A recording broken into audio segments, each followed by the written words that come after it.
This is the story of a kingdom at a turning point, a land where years of conflict have left cities scarred, families divided, and trust broken.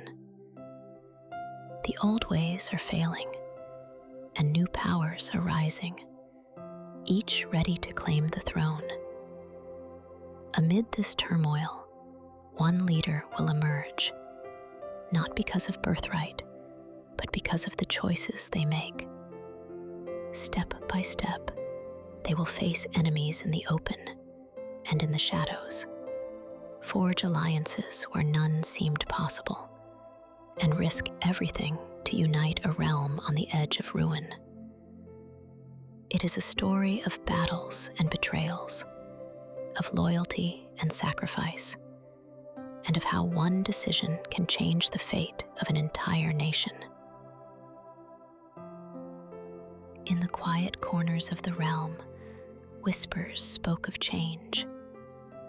Old powers were fading, and new ones were rising to take their place. Alliances, once unshakable, began to splinter under the weight of ambition, betrayal, and the hunger for control. Across distant lands and cold seas, each house prepared for the uncertain days ahead. Some sought glory, others survival, but all were bound together by the same truth. The game for power never truly ends. From the stone halls of ancient keeps to the bustling streets of crowded cities, every decision carried weight. Friends could become enemies. Enemies could become unlikely allies. The board was set, the players moving into place, and soon the first move would be made. The air across the realm felt heavier, charged with the sense that something irreversible was coming. In the north, lords and warriors gathered, not out of loyalty alone, but out of necessity. Survival meant standing together, even with those they once distrusted. Further south, courts buzzed with schemes. Every whispered conversation was a potential bargain, every glance a calculated move. The crown weighed heavily on those who wore it, for power was never truly secure. And in the shadows, quiet observers waited, measuring each shift in loyalty, ready to act when the moment was right. This was not just a time of battle, but a time of choices, the kind that could shape the fate of entire kingdoms. Far-flung journeys began to converge. Travelers, soldiers, and rulers alike found their roads leading toward the same destination, though each for their own reason. Some sought alliances, hoping that shared goals could outweigh past betrayals. Others came with quieter intentions, carrying secrets too dangerous to speak aloud. Old grudges lingered, their wounds still fresh, but necessity forced handshakes where swords had once been drawn. Around the map table, strategies took shape. Every plan carried risk. Every promise demanded trust that could break at any moment. And as the meeting drew to a close, it became clear. The decisions made now would ripple far beyond the walls they stood within. Even as plans were set, unease lingered.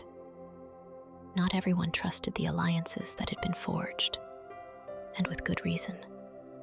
Some leaders questioned whether their so-called partners shared the same vision, or if they merely waited for the right moment to strike for their own gain.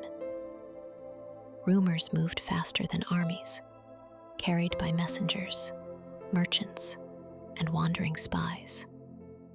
Every whispered word could plant suspicion, and suspicion could break the strongest unity. Loyalty became a fragile thing, earned slowly, lost in an instant. And as the first signs of strain showed in the alliance, The question grew louder. Were they truly united, or simply standing together until the knife could be placed in the other's back? The time for talk was ending. Armies began to march, banners unfurled against the wind, each sigil a declaration of intent. From castle gates to mountain passes, the sound of armor and hooves echoed, a reminder that peace was no longer an option. Scouts rode ahead to watch for the enemy, while war councils pored over maps, marking routes and predicting where the first clash would fall. Every commander knew the same truth. Once the first sword was drawn, there would be no turning back. And somewhere beyond the horizon, their foes were doing the same, moving their own pieces into place for the game that was about to begin. The signs were impossible to ignore. Smoke from distant fires marked the edges of contested lands. Messengers arrived breathless, bringing news that battles had already begun in smaller corners of the realm. Supplies were gathered in haste, grain, arrows, and steel, for everyone knew that war consumed resources faster than they could be replaced. Families were torn apart as soldiers left home, not knowing if they would return. In the eyes of both rulers and common folk, the same fear lingered. The storm was no longer coming. It was here. And as the skies darkened, both sides braced for the moment when the first great battle would decide more than just territory. It would decide the balance of power for years to come. The two forces met with a roar of steel and a thunder of hooves. War cries rose above the chaos as shields splintered. Arrows darkened the sky, and the ground trembled beneath the weight of charging lines. Commanders shouted orders over the din, trying to hold their formations as the tide of battle surged back and forth. Every clash of blades, every push and retreat threatened to turn the tide in an instant. In the midst of the fighting, small bands of warriors carried out dangerous missions, striking deep into enemy lines, seeking to shatter morale or take a key position. The air was thick with dust, smoke, and the sharp scent of blood. And above it all, one truth was clear. This was only the beginning. In the chaos of battle, moments arose that could change everything. A well-timed charge broke through enemy lines, scattering soldiers who had seemed unshakable. Elsewhere, a defensive stand held against overwhelming odds, giving allies the chance to regroup. Messengers dashed between units, carrying urgent orders from commanders who could see the larger picture unfolding. Every movement was a gamble. Risk too little, and you gained nothing. Risk too much, and you lost everything. The clash became less about brute force and more about strategy, each side testing the other for weaknesses. And though no one could yet call the victor, it was clear that both armies were leaving everything on the field.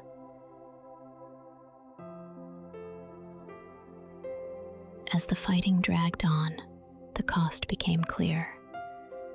Bodies lay scattered across the field. Friends, brothers, and sworn allies who had stood side by side only hours before. The cries of the wounded mixed with the clash of steel, a grim reminder of what each victory demanded. Commanders took stock of their forces, realizing how many key fighters had been lost. Even those who survived bore wounds, some visible, others hidden behind hardened stairs. The battle was far from over, but every fighter knew that the longer it went on, the heavier the toll would be. War was not just about who won, it was about who was left to see the end. As the day wore on, momentum swung back and forth like a pendulum. One side pressed forward with renewed strength, pushing their foes toward retreat. Then, with a sudden counterattack, the other side regained ground, turning the battlefield into a constant struggle for dominance. Smoke and dust blurred the lines between friend and foe. In the confusion, brave acts emerged. Single warriors holding choke points, small groups striking deep behind enemy lines to disrupt their movements. Every moment mattered. Every decision could decide whether the next push would lead to triumph or disaster. And while the battle raged without pause, the outcome remained uncertain, victory still hanging just out of reach for both sides. Hours of relentless combat had worn both armies thin. Weapons grew heavier in tired hands, and the once loud war cries now came out hoarse and strained. The ground was slick with mud and blood, making every step a battle in itself. Commanders knew that fatigue could be as deadly as any sword. They looked for the moment when the enemy's resolve might finally crack, a weakness to exploit before their own forces gave out. Small victories became vital, capturing a key position, forcing a unit to scatter, cutting off supplies. Each success chipped away at the enemy's strength, and somewhere within the chaos, both sides understood that the battle's final turn was coming soon. The battlefield had reached its breaking point. With exhaustion pressing on every fighter, commanders called for one last surge, a decisive effort to end the struggle before nightfall. Trumpets and horns sounded across the field. Soldiers rallied, drawing on the last of their strength, knowing that this charge could determine everything. Clashes erupted with renewed ferocity. Lines buckled, regrouped, and clashed again, each side desperate to overpower the other. In the chaos, leaders placed themselves at the front, inspiring their warriors through courage and sheer presence. Victory or defeat now balanced on a knife's edge. By the time the final blow fell, both sides knew the cost had been immense, and the world would not be the same after this day. When the fighting finally ceased, silence fell heavy over the battlefield. The air reeked of smoke, steel, and blood. Broken weapons and fallen banners lay scattered among the dead. Survivors moved slowly, their faces hollow with exhaustion and grief. Commanders took count of the living and the lost. Messengers carried word of victory or defeat, though neither felt like triumph. For those who endured, the relief of survival was tempered by the sight of empty places where friends had stood that morning. And as night closed in, one truth settled over everyone. Though the battle was over, the war was far from done. In the days that followed, leaders from both sides reassessed their positions. Some sought to strengthen bonds forged in battle, seeing cooperation as the only way forward. Others saw opportunity in the weakened state of their rivals, quietly preparing to strike when the moment was right. Diplomats and envoys moved between camps, carrying offers of peace, promises of aid, or veiled threats wrapped in polite words. Every meeting was a test of patience and trust. And beneath the surface, old grudges and hidden ambitions stirred once more. The fragile unity born of necessity began to crack, reminding all that alliances in this world were rarely built to last. Even as the battlefield was cleared and the dead were laid to rest, the first signs of future trouble began to appear. Disputes over territory, spoils, and authority emerged almost immediately. Victors argued among themselves, while the defeated plotted in secret to reclaim what they had lost. Rumors spread quickly of betrayals in the making, of alliances that might turn violent, of forces gathering strength in distant lands. Leaders who had once fought side by side now eyed each other with suspicion, weighing the benefits of peace against the temptation of striking first.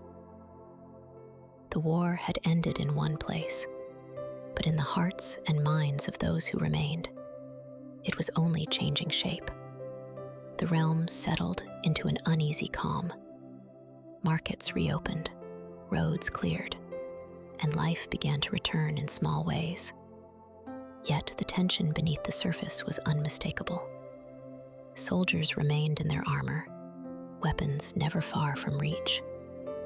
Messengers still rode with urgent letters, and scouts kept watch on every border. In the great halls, councils debated whether to rebuild or prepare for another fight. Some saw this moment as a fragile chance for peace. Others viewed it as the perfect time to strike a weakened foe. The air carried the weight of expectation. Everyone knew that this calm would not last. And when the storm returned, it might be even fiercer than before. Across the realm, preparations began once more. Forges burned day and night, shaping new blades and repairing battered armor. Ships were stocked and readied in hidden harbors. In training yards, recruits drilled until exhaustion, learning the skills they would soon need. Allies were called upon to honor old oaths, while new pacts were forged in candlelit chambers. Gold flowed like water to pay for soldiers, supplies, and spies.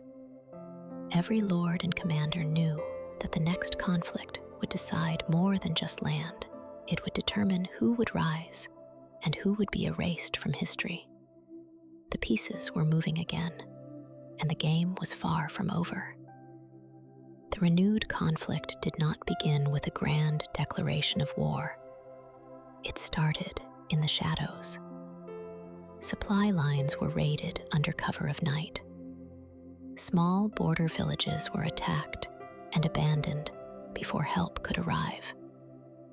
Assassins slipped into enemy territory, leaving chaos in their wake. Each strike was carefully chosen to weaken, provoke, and test the opponent's readiness. By the time the larger armies began to move, tensions had already reached a breaking point.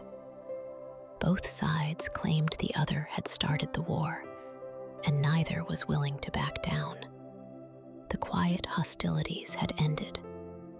Open war was once again at hand.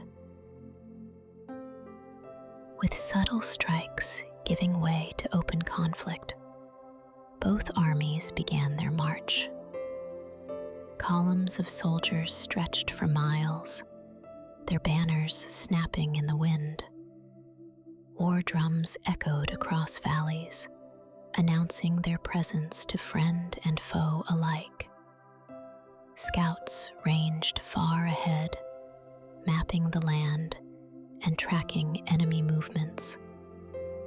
Messengers galloped between units, carrying orders that could shift entire strategies.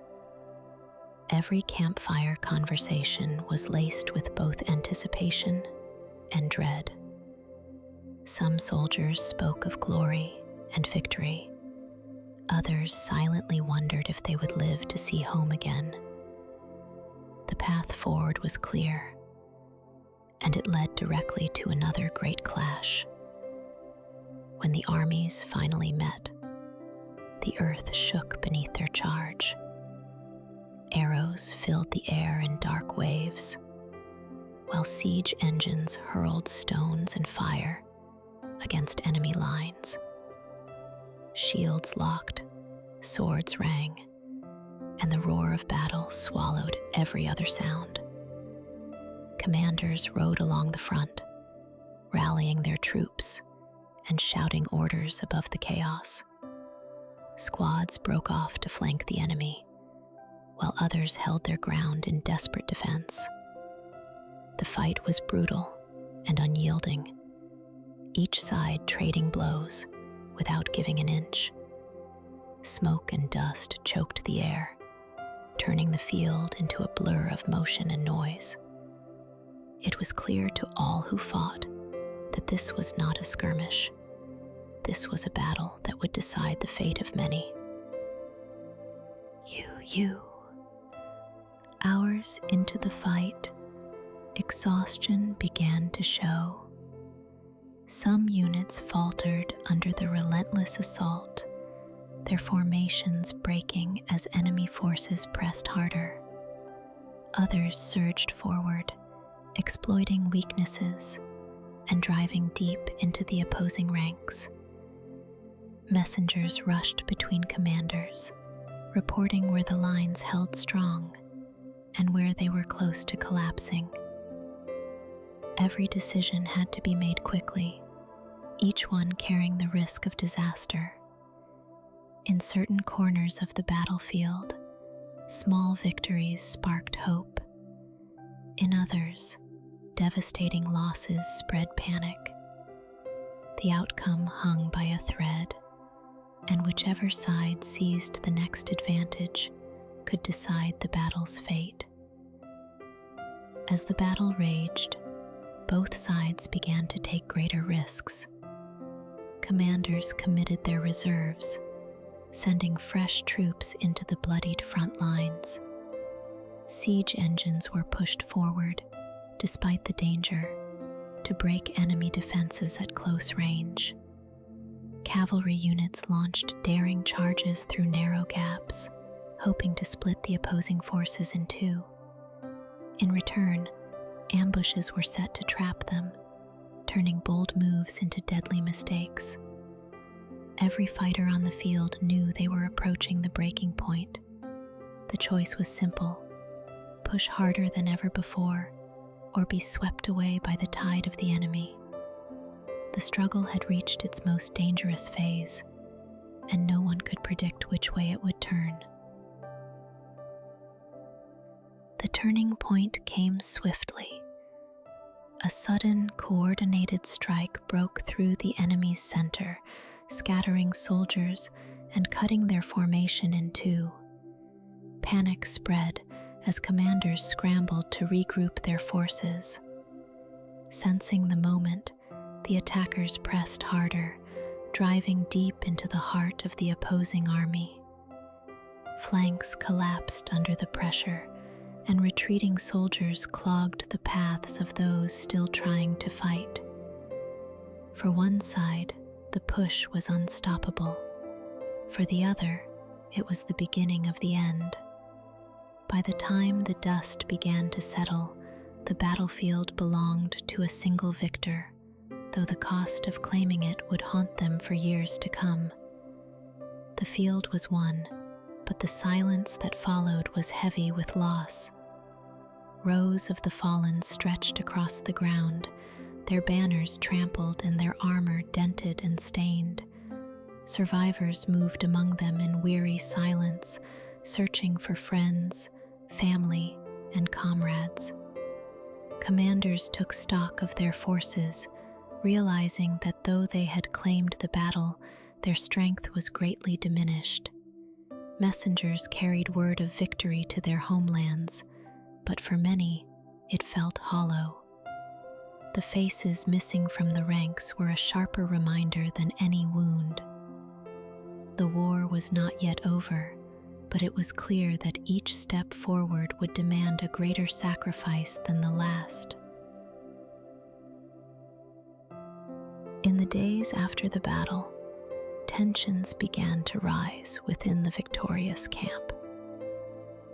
Whispers of broken promises and secret dealings spread among the soldiers. Some accused their leaders of holding back reinforcements, while others claimed certain allies had abandoned their posts at crucial moments. Meetings behind closed doors became more frequent, and the atmosphere grew colder.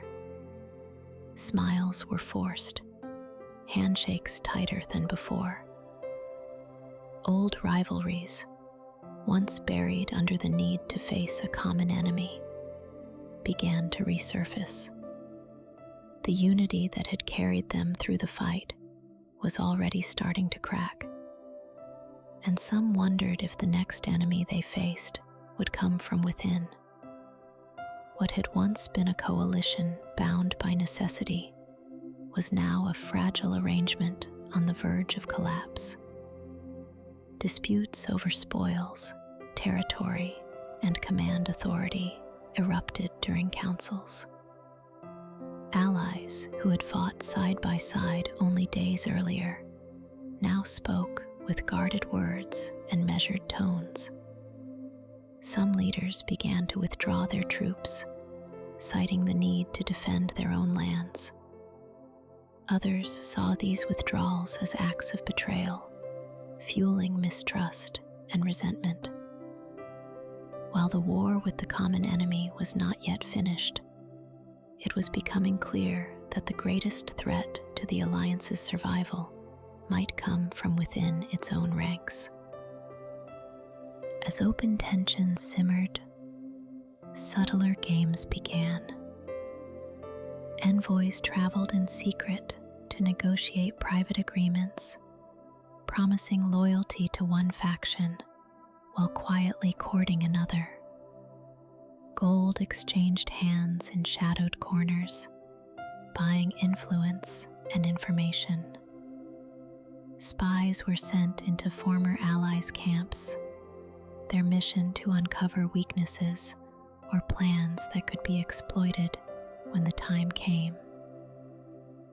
On the surface, the alliance still stood, but beneath it, shifting loyalties and whispered conspiracies were already shaping the battles yet to come. The war's next chapter would not be decided solely on the battlefield, but in the silent, careful moves made in the dark. It began with small acts, orders ignored, supplies mysteriously delayed, scouts failing to report back. In certain camps, soldiers started questioning their commanders openly. Rumors spread that some leaders planned to break away entirely, taking their forces with them. The signs of defiance grew bolder. Patrols from rival factions clashed in accidents that were anything but. Messages meant for allies were intercepted, their contents twisted to fuel suspicion. By the time word of these incidents reached the highest ranks, the damage was done. The fragile alliance had stopped looking outward toward the enemy and had started turning its eyes inward. The alliance could not hold any longer. An argument during a council meeting erupted into accusations, threats, and, before long, the drawing of steel. What began as a heated exchange turned into open conflict within the very heart of their command. Factions split instantly, some siding with their leaders, others seizing the chaos as an excuse to settle old grudges. Camps that had once stood together became battlefields overnight. By dawn, the alliance that had carried them through great victories was gone, replaced by fractured groups, each claiming the right path forward. The war was no longer one between united forces and a common foe. It had become many wars, all at once. The battlefield shifted from distant fronts to the very heart of former allies' lands. Armies that once fought side by side now marched against each other, laying siege to castles they had defended only months before. Trade routes were cut, villages burned, and trust, already scarce, was gone entirely. Old enemies watched from afar, strengthening their own positions, while their former opponents tore each other apart. Some even stepped in, offering aid to one side in exchange for concessions, further deepening the fractures. What had begun as a fight for survival against a shared threat had transformed into a struggle for dominance among those who once called each other friends. The game had changed, and there would be no going back. As the civil conflict deepened, the balance of power changed rapidly. One faction might claim a decisive victory one week, only to lose it the next when an ally defected or a supply route was destroyed. Fortresses changed hands multiple times, each capture bringing both strategic advantage and heavy loss. Smaller houses and warlords took advantage of the chaos, expanding their own influence, while the larger powers were distracted. Their growing strength threatened to reshape the political landscape entirely. In this unstable world, no victory felt permanent, and no defeat was final. Every leader knew that today's ally could be tomorrow's rival, and that survival depended on adapting faster than the rest. While the great factions tore each other apart, unexpected leaders began to emerge from the shadows. Some were skilled generals who seized control of scattered forces and turned them into disciplined armies. Others were cunning politicians who built influence through trade, promises, and carefully chosen alliances. These rising powers thrived in the chaos, presenting themselves as alternatives to the endless bloodshed. To some, they offered hope of stability. To others, they were simply another threat waiting to strike. Their sudden growth shifted the balance yet again, forcing even the strongest factions to reconsider their strategies. The war was no longer being fought by the same players who had started it, and that made it more unpredictable than ever. As new powers rose, the realm became a maze of shifting loyalties and hidden agendas. Old rivals formed unlikely alliances, not out of trust, but because it served their ambitions, at least for now. Promises were made with smiles, then broken in the dark. Spies moved freely among the courts, carrying secrets from one master to another, sometimes serving both, or neither. Every piece of information became a weapon, traded for gold, land, or survival. Assassinations, bribes, and calculated betrayals shaped the war as much as any battle. The map of power changed so often that no one could be certain who truly held the upper hand. In this tangled web, a single misstep could end a reign overnight. Just when it seemed the conflict had reached a stalemate, a bold campaign shifted the momentum. A coalition of opportunistic leaders launched a coordinated strike, targeting supply lines, key fortresses, and rival commanders all at once. The speed and precision of the assault caught their enemies off guard. Several major strongholds fell in quick succession, forcing once dominant factions to retreat and regroup. The sudden change in fortune emboldened smaller allies to switch sides, swelling the coalition's power even further. But with every rapid victory came the danger of overextension. While the victors celebrated, their rivals quietly plotted how to strike back when the time was right. In war, no advantage lasted forever. The response came swiftly. Those driven back by the coalition's assault regrouped, forging new alliances out of desperation.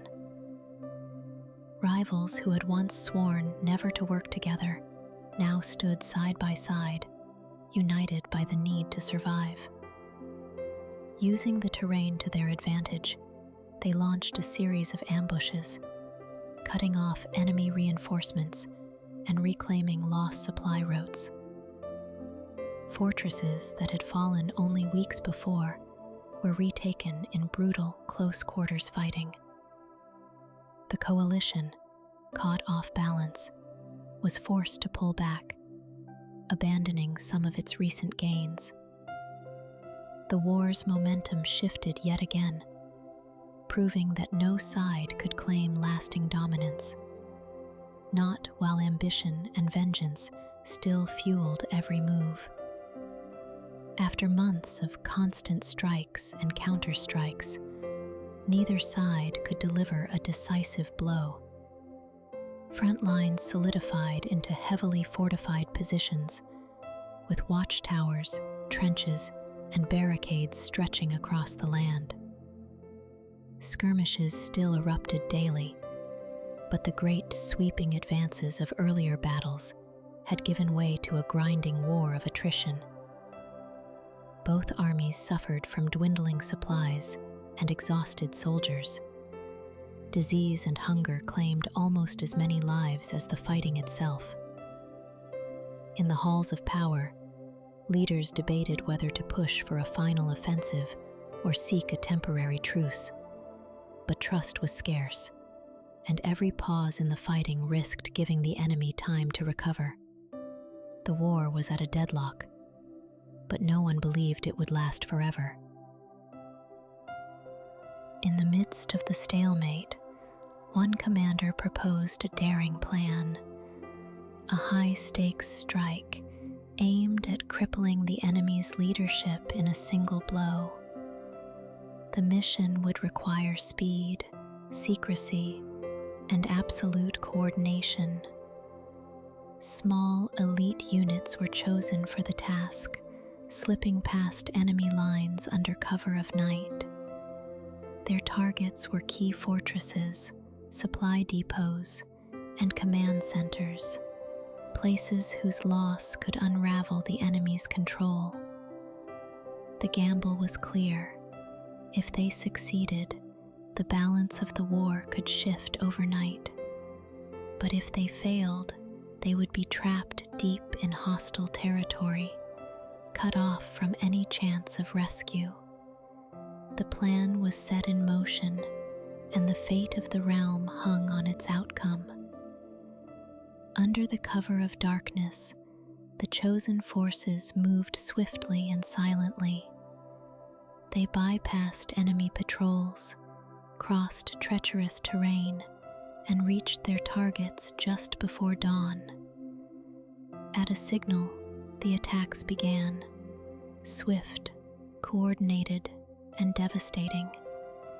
Fortresses erupted in flames, supply caches were destroyed, and key commanders were cut down before they could rally their troops. The enemy's lines of communication collapsed, leaving their forces confused and leaderless.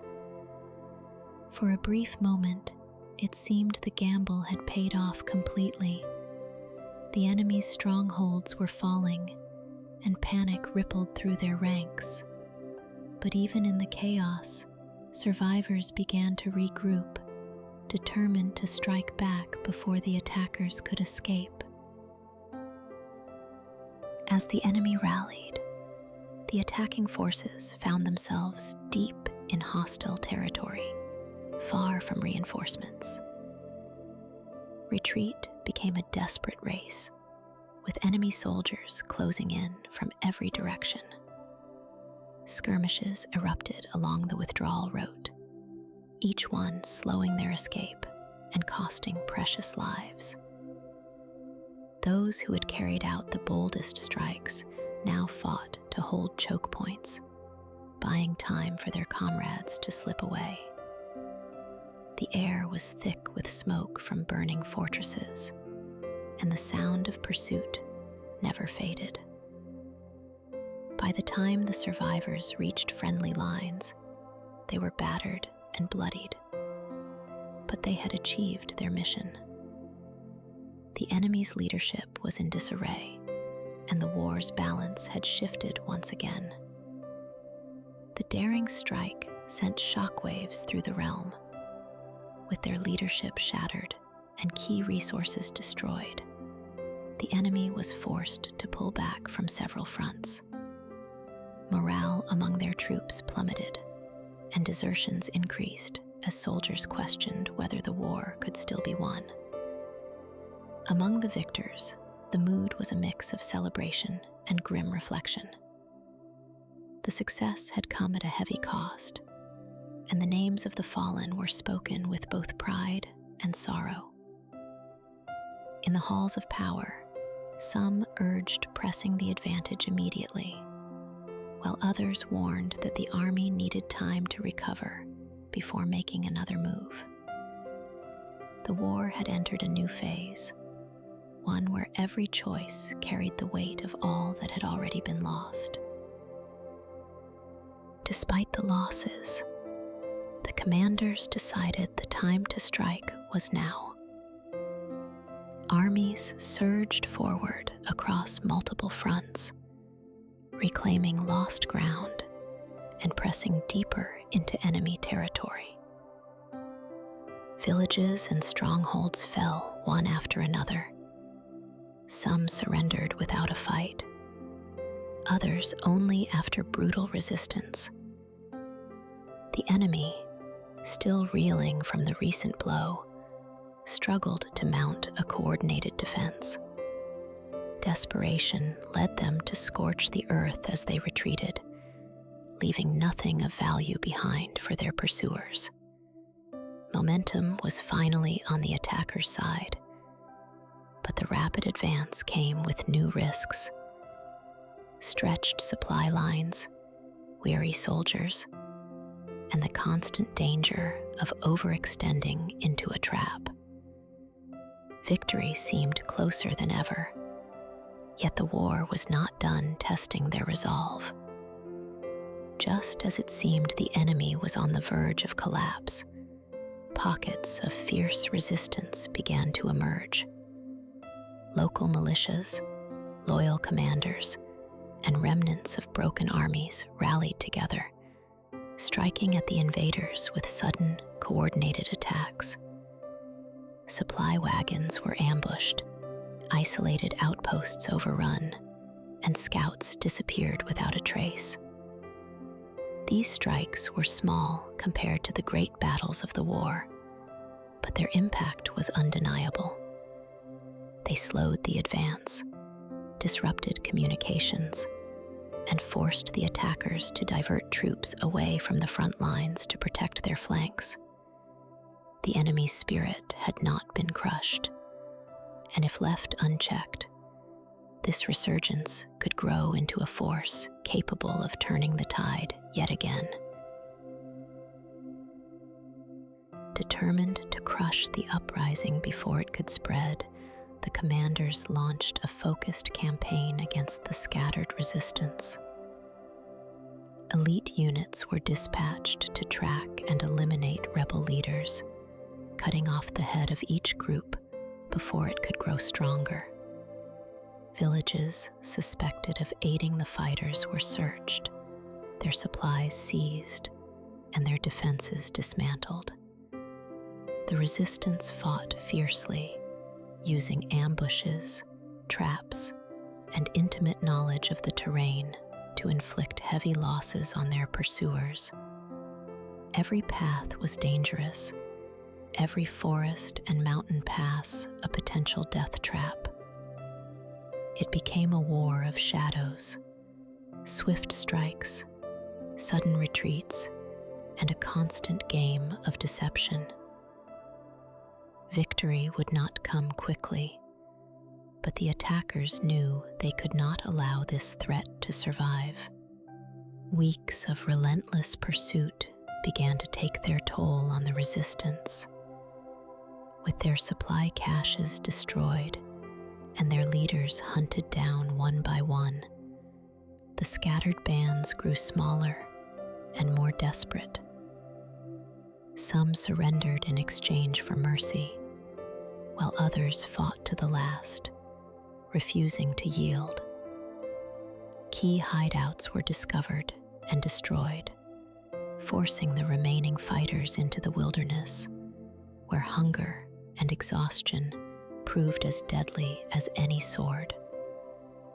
Though skirmishes still flared in remote regions, the organized resistance was finally broken. The attackers claimed victory, but it had been a slow, grinding triumph, won at great cost. Yet, even in defeat, whispers lingered that the spirit of rebellion was not gone, only waiting for its chance to rise again. With the resistance crushed, the full scale of the war's devastation became clear. Cities once filled with trade and laughter now stood half empty, their streets lined with abandoned homes and crumbling walls. Farmlands lay scorched, harvests lost to fire or neglect. Famine spread quickly, driving desperate families to sell what little they had or flee to safer lands. Bandits roamed freely, preying on the weak and taking what the war had not already stolen. Even among the victors, unrest brewed, soldiers without pay, lords unhappy with their share of spoils, and common folk growing weary of endless conflict. The realm had been won, but it was a hollow victory, built on ashes and the ghosts of what once was. In the aftermath of war, the question of who would rule became the next great conflict. Victorious commanders claimed lands and titles for themselves, often clashing with one another over disputed borders. Council chambers echoed with arguments, threats, and accusations, as alliances formed and broke in the span of days. Some sought to impose order through fear, stationing troops in every major settlement to keep the peace. Others tried to win loyalty through promises of protection, trade, and rebuilding, though few had the resources to keep those promises. The realm stood at a crossroads. Without unity, it risked falling into yet another cycle of bloodshed, even before the wounds of the last war had healed. After weeks of tense negotiations and power plays, a ruler was finally chosen, or rather, claimed the throne through sheer force of will and support. The coronation was grand, but overshadowed by the unease that lingered in the crowd. Banners flew, horns sounded, and nobles pledged loyalty with carefully measured words. Not everyone celebrated. Some lords remained absent, their silence a clear sign of defiance. In distant halls, rival claimants sharpened their ambitions, waiting for the moment to challenge the new sovereign's rule. The crown had been placed, but it rested on unstable ground. The real test of leadership was yet to come. The new ruler moved quickly to restore order. Roads were repaired, markets reopened, and emissaries were sent to strengthen ties with neighboring realms. Taxes were levied to fund the rebuilding, but they fell heavily on a population already worn thin by years of war. Discontent began to simmer in towns and villages, where some whispered that the crown was no better than the chaos it replaced. In the shadows, remnants of the old resistance began to stir again, finding new leaders and gathering those unwilling to bow to the new order. The realm might have been declared at peace, but beneath the surface, the seeds of another conflict were already taking root. Rumors began to circulate in the courts and marketplaces alike. Some spoke of secret meetings between discontented lords, others of hidden caches of weapons being stockpiled far from the capital's reach. Trusted advisors whispered of plots aimed not just at undermining the crown, but at removing the ruler entirely.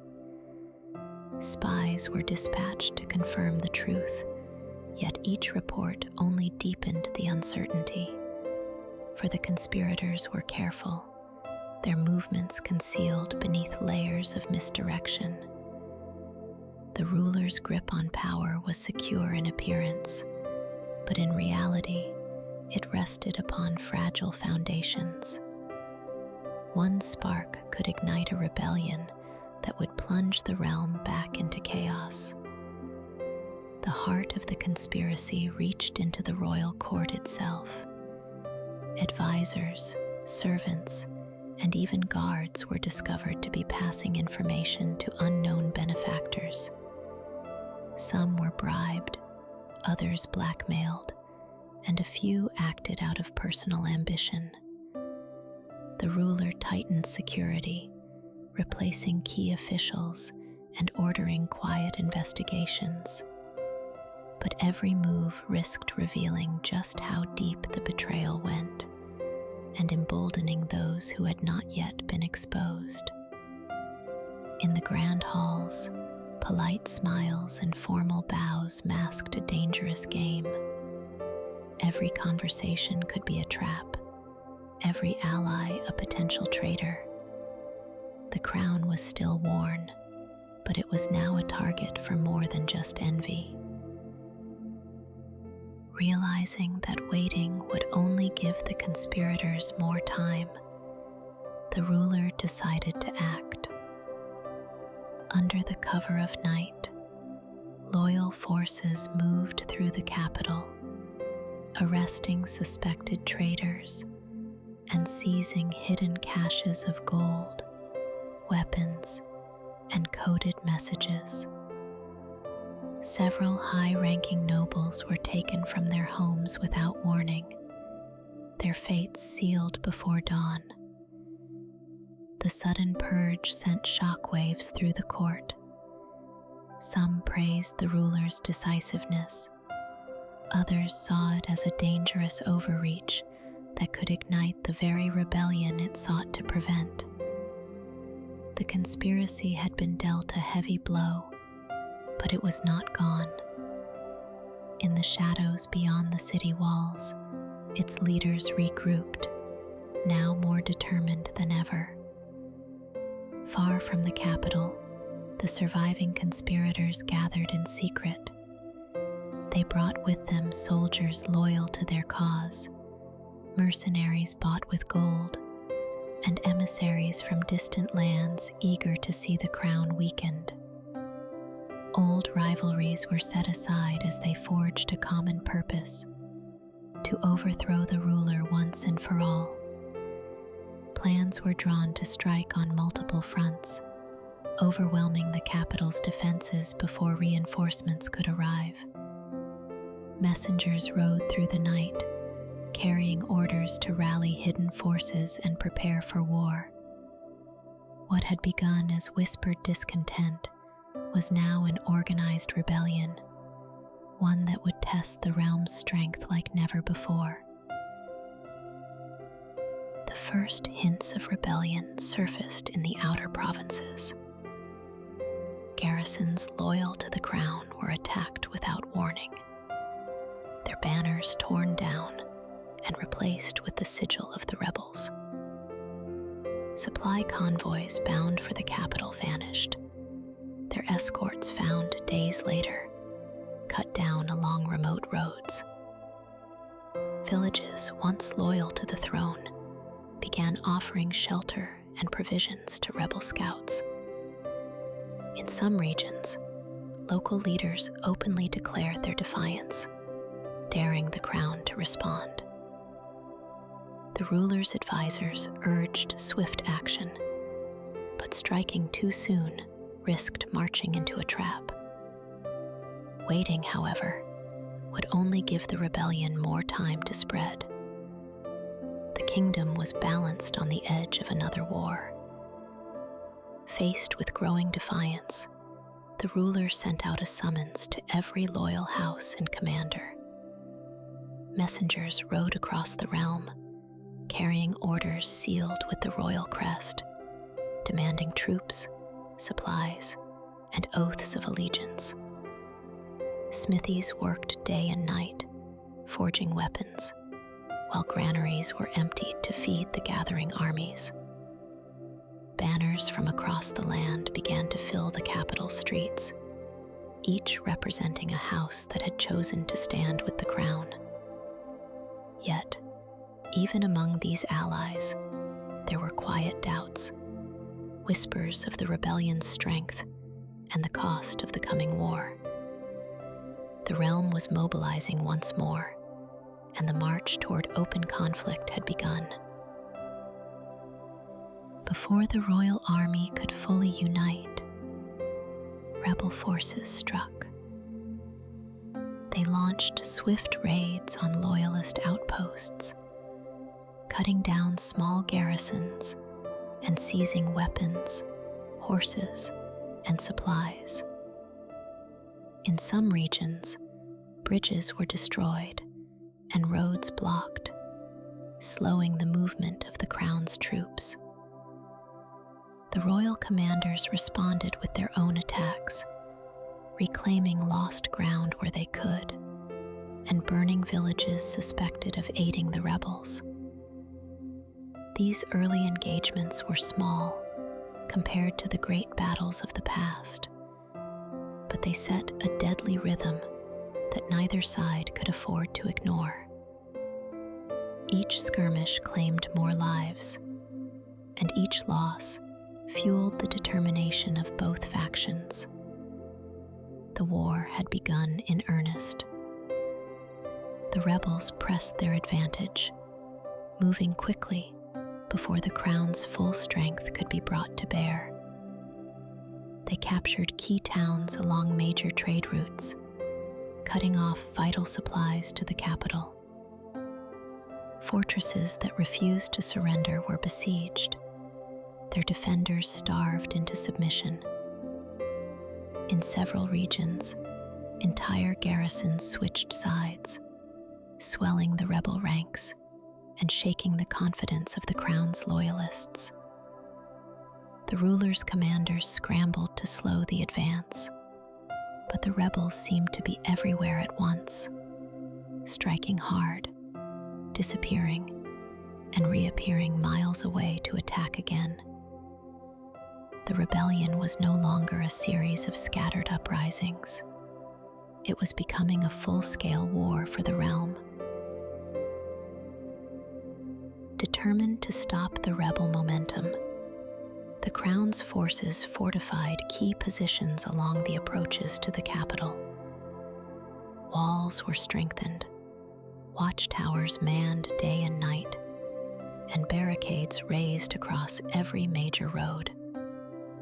Patrols scouted the surrounding lands constantly, hunting for any sign of approaching enemy forces. When the rebels launched probing attacks, they were met with fierce resistance. Archers rained arrows from the ramparts, while cavalry charged from hidden positions to drive them back. These defensive efforts slowed the rebel advance, buying precious time for reinforcements to arrive. But everyone knew this was only the beginning. The true assault was still to come. At last, the rebels gathered their full strength and surrounded one of the crown's most vital strongholds. Battering rams and siege towers rolled into place, while catapults hurled stones and fire over the walls. Archers on both sides filled the air with arrows, each volley claiming lives. Inside the fortress, defenders rationed food and water, knowing supplies would run out long before the enemy's determination. Still, they fought on, patching walls by night and repelling assaults by day. The siege was relentless, and with every passing week, the strain on the garrison grew. Yet surrender was unthinkable, for they knew that if this stronghold fell, the road to the capital would lie open. Refusing to let the fortress fall, the Crown's commanders launched a daring relief effort. Under cover of night, a force of cavalry and infantry moved swiftly through hidden routes, aiming to strike the rebels from the rear. At dawn, they attacked, catching the besiegers off guard. The defenders inside the fortress seized the moment, opening the gates and charging out to join the fight. The clash was brutal, with both sides suffering heavy losses, but the combined assault shattered the rebel lines. By nightfall, the siege was broken, and the rebels retreated in disarray.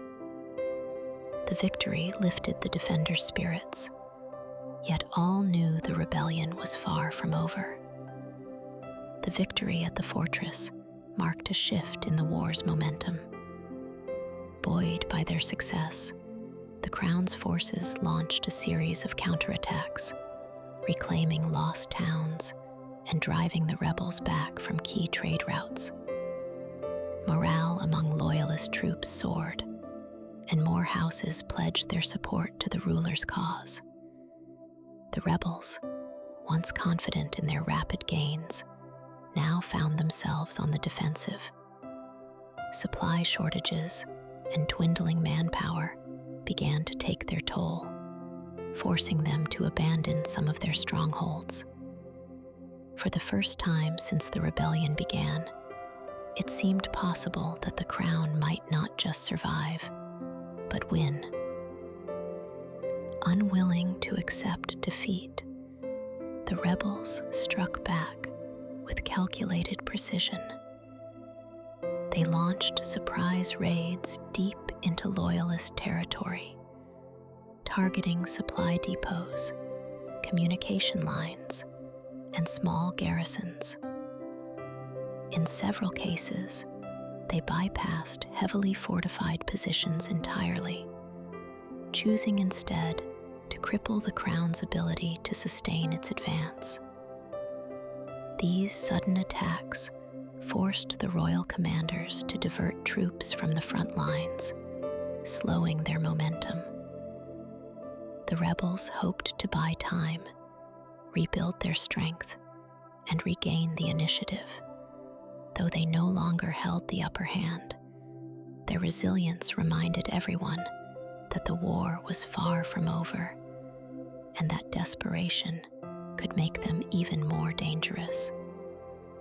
Determined to end the rebellion once and for all, the Crown's commanders prepared for a decisive campaign. Multiple armies were set in motion, advancing on rebel strongholds from every direction. Supply lines were secured, and reinforcements poured in from loyal territories.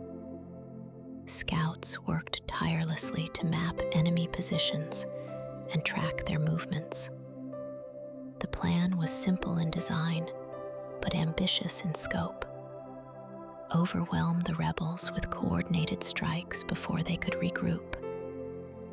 Every soldier knew that the coming battles could decide the fate of the realm, and that a final victory would require both relentless force and unshakable resolve. The campaign began with thunder. Across the realm, loyalist armies clashed with rebel forces in fierce, simultaneous assaults. Villages became battlegrounds, rivers ran red, and the smoke of burning strongholds rose into the sky. Some battles were quick, with rebels surrendering when faced with overwhelming numbers. Others dragged on for days. Every street and hill fought over inch by inch. Slowly, the rebel defenses crumbled. Their leaders were forced into retreat, chased from one hiding place to the next. The Crown's forces pressed on relentlessly, determined to end the war in this final push. The realm's future was being decided in blood and fire. One by one, the last rebel strongholds fell. Cornered and outnumbered, many fighters surrendered, laying down their arms in exchange for mercy. Others chose to fight to the bitter end, refusing to bow even as their cause collapsed around them. The rebel leaders were captured or killed, their banners torn down and burned. The once feared alliance that had threatened the realm was reduced to scattered remnants, with no power to challenge the crown. When the final fortress was taken, the war was declared over. Yet the victory brought no celebration, only the heavy silence of a realm too exhausted to cheer. With the rebellion crushed, the realm entered a tense and uneasy calm. The crown reasserted its authority, sending governors and soldiers to restore order in the war-torn provinces. Trade routes reopened, and farmers returned to their fields. But the scars of conflict were everywhere. Burned villages, empty halls, and graves lining the roadsides. Though the land was quiet, the ruler knew the peace was fragile. Resentment lingered among the defeated, and old grudges still smoldered beneath the surface. For now, the swords were sheathed, but no one could say for how long. The realm had survived, yet the shadow of war was never far away. Years of conflict had reshaped the realm in ways that could never be undone. Borders had shifted, noble houses had risen and fallen, and countless lives had been lost. Children grew up knowing only the sound of marching boots and the smell of smoke, their futures forever marked by the battles that had raged around them. The crown, though victorious, carried the burden of rebuilding a fractured land. Every decision was shadowed by the memory of the war, a reminder of how quickly peace could shatter. The story of this conflict would be told for generations, not just as a tale of victory, but as a warning of the price paid to achieve it. Even in times of calm, the memory of the war lingered. Veterans bore their scars openly, some wearing them as badges of honor, others as silent reminders of pain. Songs and stories kept the names of heroes and villains alive, ensuring that the deeds, both noble and cruel, would not be forgotten. In the quiet hours, the ruler often walked the halls, lined with the banners of fallen houses, reflecting on the choices that had led to so much bloodshed. Each decision, each battle, still echoed in the present, shaping alliances and rivalries that endured. Though the realm had moved forward, the past was never truly behind them. Slowly, the realm began to heal. Markets bustled again, fields bloomed with fresh harvests, and laughter returned to streets once filled with fear. Trade with neighboring lands brought wealth and new opportunities, while festivals celebrated not just the season, but survival itself. The ruler worked to strengthen ties between former enemies, forging alliances through marriages, treaties, and shared ventures. It was a careful process. One misstep could reopen old wounds. But with each passing year, the bonds grew stronger. The war's shadow still lingered, but a sense of hope had taken root. The realm stood on the edge of a future shaped not by conflict, but by the will to build something better. From the ashes of war came hard-earned wisdom. The ruler and their council studied the conflict's rise and fall, seeking to understand the mistakes that had allowed rebellion and chaos to spread. Laws were rewritten to close gaps in power, and new systems were put in place to address grievances before they could spark unrest. Military defenses were strengthened, not just to guard against outside threats, but to ensure the realm could respond swiftly to trouble within its own borders. These measures did not erase the pain of the past, but they offered a chance to prevent history from repeating itself. The realm's stability now rested on vigilance and the memory of what had been lost. Years after the final battle, the war had faded into history, but its influence remained. The children of those who fought now held positions of power, their decisions shaped by stories passed down from parents and mentors. Old rivalries had cooled, yet they were never fully gone, waiting quietly for the right moment to flare again. The ruler, older and wiser, saw the realm not as a land free from danger, but as a fragile balance that required constant care. Peace was no longer seen as the natural state, but as a prize that must be guarded every day. In this way, the war's end was not truly an ending, but the start of another chapter, one where the lessons of the past would decide the future. To safeguard the fragile peace, the ruler established a network of loyal watchers, agents tasked with monitoring the realm for signs of unrest. They moved quietly through towns, castles, and marketplaces, listening to whispers, noting suspicious movements, and reporting back before trouble could take root. Some saw them as protectors, others viewed them as spies, a reminder that trust was still scarce. The system was not without flaws, but it allowed the crown to act swiftly against brewing conspiracies.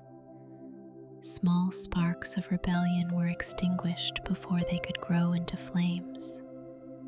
It was a constant, silent battle, one fought not with armies, but with information and vigilance. While the Watchers kept the realm safe, their constant presence came at a cost.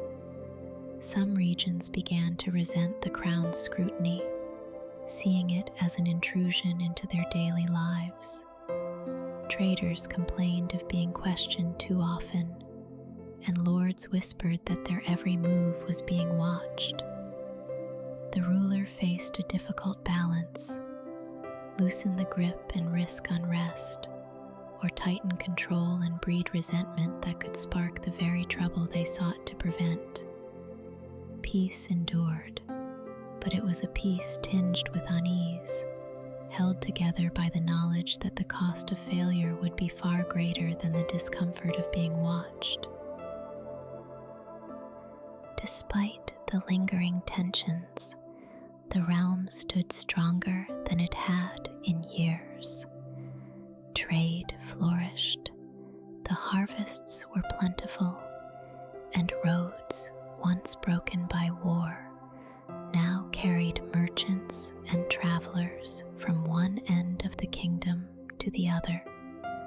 Former enemies sat side by side at council tables, bound together by necessity, if not by trust. The ruler's efforts to maintain balance seemed to be working. Factions that once sought each other's destruction now worked toward common goals, if only to secure their own interests. It was not perfect unity, but it was enough. And for a land that had endured so much bloodshed, enough felt like a blessing. Even in this territory of stability, distant troubles began to stir. Reports arrived of unrest in neighboring realms, border skirmishes, political upheavals, and whispers of foreign powers gathering strength. Merchants spoke of strange alliances forming beyond the mountains, and soldiers returning from patrols carried tales of unusual movements along the frontier. The ruler knew that peace within the kingdom could not shield it from threats beyond its borders. Preparations quietly began, reinforcing garrisons, stockpiling supplies, and strengthening alliances with trusted neighbors. For now, the danger was far away, but every ruler knew that shadows have a way of creeping closer. Tensions beyond the kingdom's borders grew harder to ignore. Scouts reported larger armies moving near frontier territories, while intercepted messages hinted at coordinated plans among rival powers. Trade caravans were harassed, and border villages spoke of strangers asking too many questions. The ruler convened the war council, debating whether to strike first or strengthen defenses and wait.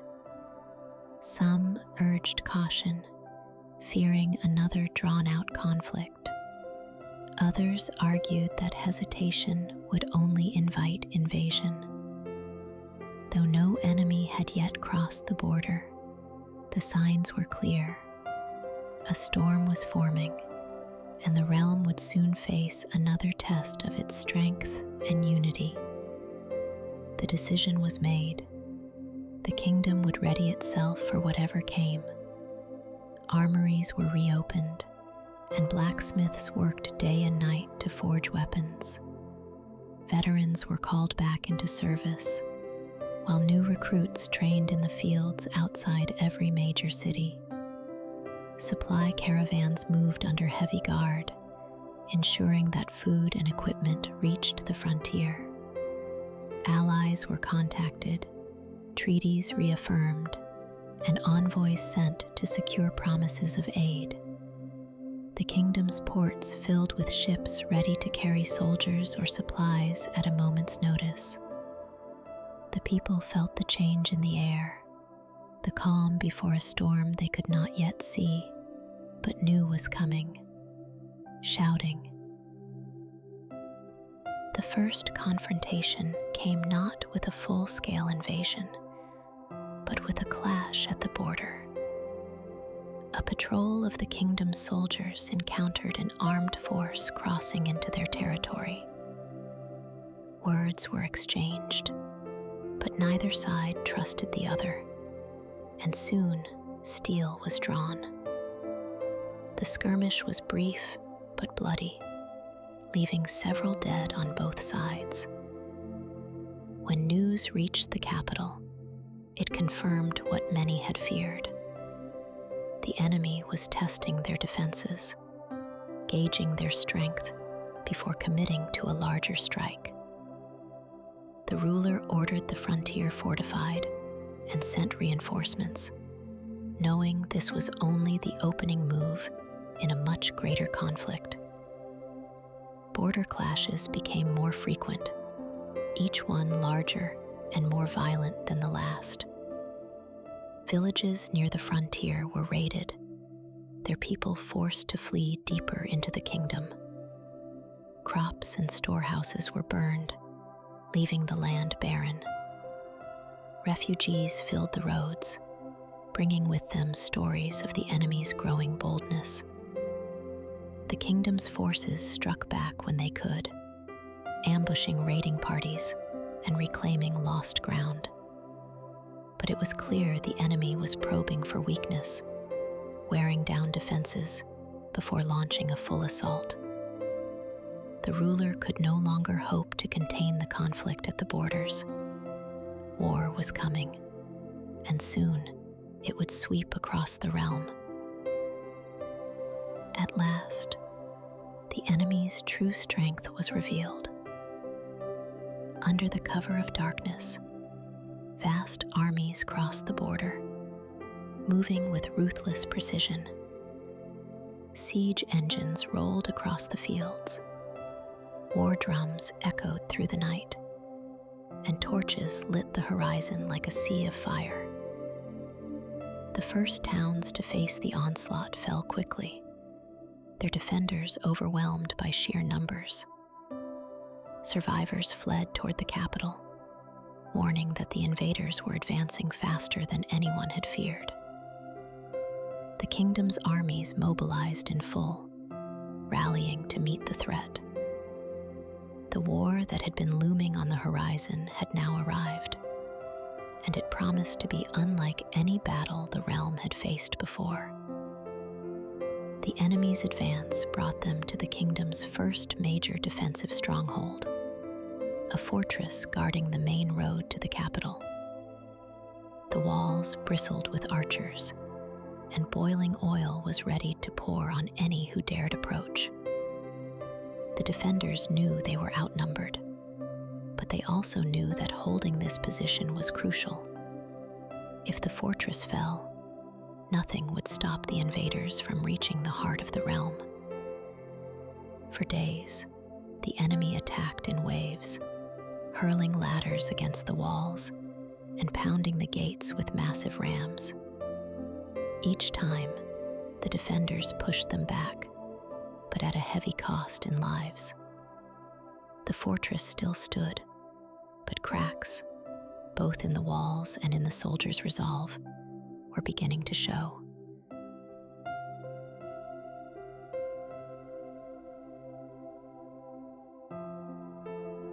On the 7th day of the siege, the enemy's relentless assault finally broke through. A section of the fortress wall crumbled under the constant barrage of siege stones, and enemy troops poured into the breach. Fighting erupted in the narrow streets within, every alley turning into a battleground. The defenders fought desperately, retreating from one barricade to the next, determined to delay the enemy's advance for as long as possible. Flames spread through the lower quarter, smoke choking the air as civilians fled deeper into the keep. By nightfall, the fortress was lost, but the defenders' sacrifice had bought precious time for the capital to prepare. With the fortress in ruins, the enemy surged forward, their path to the capital now open. Villages along the main road were abandoned or burned, their inhabitants fleeing ahead of the advancing army. Scouts reported that the enemy moved with ruthless efficiency, destroying bridges and seizing supply caches to prevent pursuit. Inside the capital, defenses were reinforced, and every able-bodied citizen was called to aid in the city's protection. Walls were strengthened, gates fortified, and watchtowers manned day and night. The ruler knew the decisive battle was coming, one that would determine the fate of the entire realm. The enemy army encircled the capital, cutting off all routes in or out. Massive siege towers rolled toward the walls, while catapults launched flaming projectiles that crashed into rooftops, setting the city ablaze. Archers lined the battlements, loosing arrows in deadly arcs, but the sheer number of attackers seemed endless. Inside the walls, fear mingled with determination. Civilians sought shelter in cellars and temples, while soldiers rushed from one hotspot to another, plugging gaps in the defenses. The ruler walked among the people, offering words of resolve, but in private, they knew the city's endurance would depend on whether reinforcements could arrive in time. As the siege dragged on, supplies in the capital began to dwindle. Food was rationed, with each household receiving barely enough to survive. Wells were guarded day and night to ensure the enemy didn't poison them. The wounded filled makeshift hospitals, and healers worked tirelessly with what little they had left. The commanders resorted to daring night raids, sending small bands of soldiers beyond the walls to sabotage enemy siege engines and burn their supply lines. Some never returned, but those who did brought back much-needed relief. Every day the city held out was a victory, but everyone knew they could not endure forever. After weeks under siege, exhaustion and despair gripped the city. The outer walls had been breached in several places, forcing defenders to fall back to inner barricades. Fires burned unchecked in some districts, and the constant pounding of siege engines shook the very foundations of the capital. Morale faltered. Some soldiers spoke of surrender, while desperate civilians begged for any path to safety. Yet the ruler refused to yield, rallying the defenders with promises that help was on the way. The city stood, but it was on the edge of collapse, and one final push from the enemy could shatter it completely. Just as the capital seemed doomed, distant horns echoed across the battlefield. From the northern hills, the long-awaited reinforcements arrived, banners snapping in the wind, cavalry charging down toward the enemy's rear. The sudden attack threw the besieging army into chaos, forcing them to split their forces to face the new threat. Inside the city, the defenders seized the moment. Gates were thrown open, and soldiers surged out to join the relief force, striking the enemy from both sides. The battle raged through the day, but for the first time in weeks, hope returned to the hearts of the people. The siege was no longer a slow death. It had become a fight they could win. The combined forces of the capital's defenders and the reinforcements pushed the enemy back step by step. What had begun as a coordinated siege turned into a desperate retreat for the invaders. Siege engines were abandoned, banners trampled into the mud, and entire regiments scattered under the relentless assault. The ruler's forces showed no mercy, driving the enemy from the city walls and chasing them across the open fields.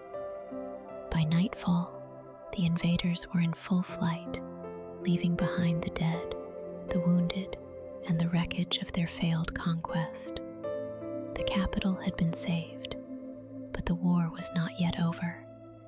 The enemy still lived, and they would surely return. Refusing to give the enemy time to regroup, the ruler ordered an immediate pursuit. Loyalist forces marched hard, following the retreating army through scorched fields and ruined villages. Skirmishes broke out along the way, with the rear guard of the fleeing invaders making desperate stands to slow the chase. Every mile pushed the enemy farther from the capital, but the cost was high: exhaustion, dwindling supplies, and the ever-present risk of ambush in unfamiliar terrain. Still, the pursuit continued. The ruler knew that allowing the enemy to escape intact would only invite another war, and this time they intended to end the threat completely. The enemy, cornered against a river with no clear escape, prepared to make their last stand. They fortified their camp with makeshift barricades, positioning archers and siege weapons to hold off the advancing loyalist army. War drums thundered, and their leaders shouted promises of victory or death to their weary soldiers. At dawn, the battle erupted. Loyalist forces charged from multiple sides, arrows filling the air, swords clashing in a storm of steel. The fighting was fierce and unrelenting, with neither side willing to yield an inch. By nightfall, the field was littered with the fallen. The enemy's banner was torn down, their leaders slain or captured. The war was finally over.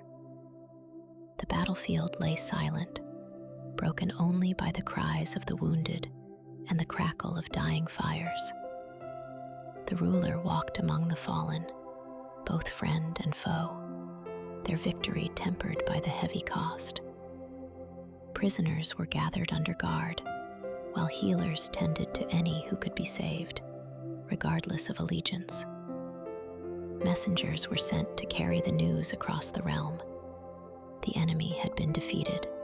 The threat was gone. In towns and villages, relief would soon replace fear, and the people could begin to rebuild their lives. Yet, for the ruler, the triumph carried a quiet warning. Peace was precious, but never permanent. With the war's end, the kingdom began the slow process of recovery. Fields that had been trampled by armies were plowed again.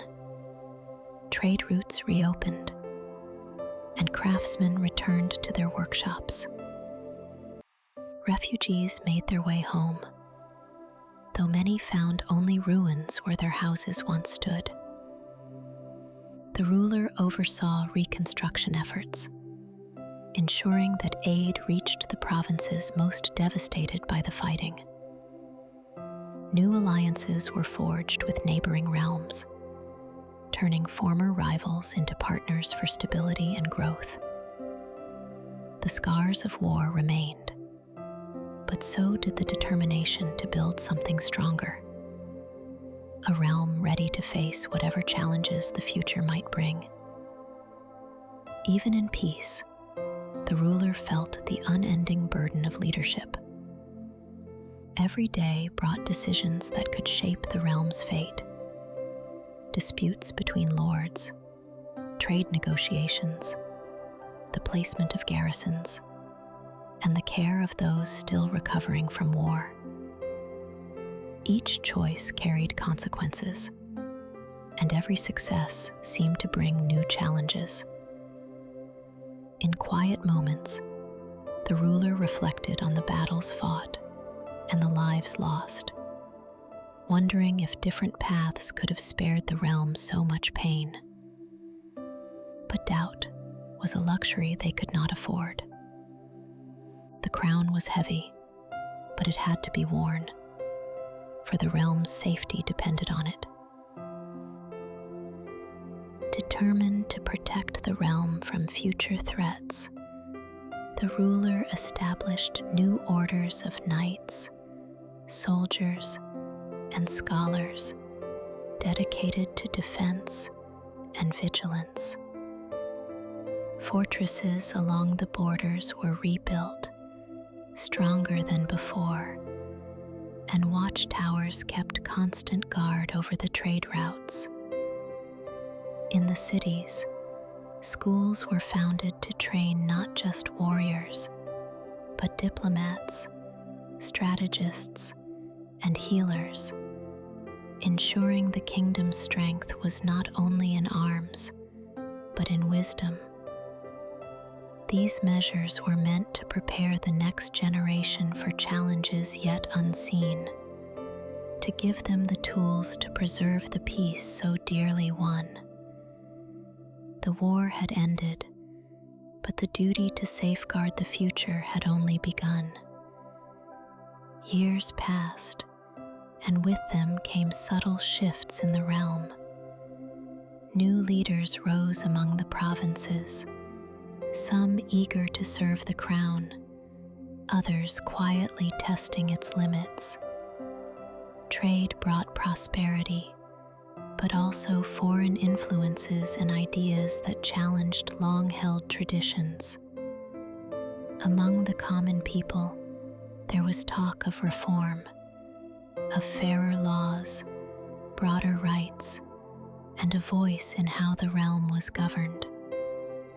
These whispers were not yet loud enough to threaten stability, but they hinted at a future where power might be shared rather than held solely by the crown.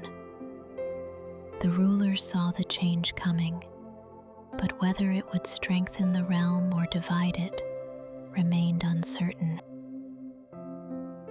The realm stood at a pivotal moment. Prosperity had returned, but with it came choices that could shape the kingdom for generations. The ruler's council debated whether to embrace reforms and adapt to the shifting will of the people, or to preserve the old ways and guard the crown's absolute authority. Beyond the borders, rival realms watched closely, ready to exploit any sign of weakness or division. The ruler knew that whichever path they chose would carry risks. Unity could be forged through change or shattered by it. The kingdom's future hung in the balance, resting on decisions that could not be undone. After long deliberation, the ruler chose a path of cautious reform. New laws were introduced to give the provinces greater autonomy, while maintaining the crown's authority over matters of defense, trade, and foreign policy. Councils of local leaders were established, allowing the people's voices to be heard more directly. The changes were met with mixed reactions, celebrated in some regions as progress, and viewed in others as a dangerous weakening of royal power. But the ruler believed that adapting now would prevent greater upheaval later. It was a gamble, one that would test whether the realm's unity was built on loyalty or merely on fear. The reforms brought both promise and peril. In some provinces, local councils flourished, passing laws that improved trade, strengthened defenses, and eased tensions among the people. In others, ambitious leaders began to see the newfound autonomy as an opportunity to challenge the crown's influence. Rumors spread of secret alliances forming between certain lords, while foreign envoys quietly sought to sway these rising powers to their own interests. The rulers sensed that the stability they had worked so hard to build was entering a fragile phase, one where unity could crumble if vigilance faltered for even a moment. The cracks in the realm's unity began to widen. Disputes between provinces over trade routes, taxes, and border rights grew more heated, with local councils defying the crown's rulings. In some areas, protests erupted, fueled by charismatic leaders who claimed the crown's reforms had not gone far enough. Whispers of rebellion returned, not as open war, but as quiet, calculated resistance. Supplies were withheld, orders ignored, and loyalties questioned. The ruler realized that while the last war had been fought with swords and siege engines, the next one might be waged in council chambers, markets, and the hearts of the people. The unrest spread quietly but steadily. Messengers carried coded letters between discontented provinces, and secret meetings were held under the cover of night. The crown's spies reported movements of armed men who claimed to be militias for local defense, though their true loyalties were uncertain. Foreign gold began flowing into the hands of certain provincial leaders, strengthening their position against the crown. It was clear to the ruler that outside forces were eager to fan the flames of division. The realm was not yet at war, but the signs were unmistakable. The first steps toward another great conflict had already been taken. The ruler could no longer ignore the threat. Orders were sent to loyal provinces to ready their defenses, while trusted envoys attempted to negotiate with the most outspoken dissenters. Some responded with guarded cooperation, others with open defiance. In the capital, the army was placed on high alert, and supplies were stockpiled in case of siege. Watchers along the borders doubled their patrols, looking for signs of foreign involvement. The realm was dividing into two camps, those still loyal to the crown, and those who believed its time had passed. The peace, so carefully maintained, now teetered on the edge of collapse. Tensions finally erupted when a skirmish broke out between royal soldiers and a provincial militia. No one could agree on who struck first, but by the end of the day, several men lay dead on both sides. Word of the clash spread rapidly, exaggerated with each telling, and soon the incident was being called a deliberate act of war. In rebellious provinces, leaders rallied their supporters, claiming the crown had shown its true oppressive nature.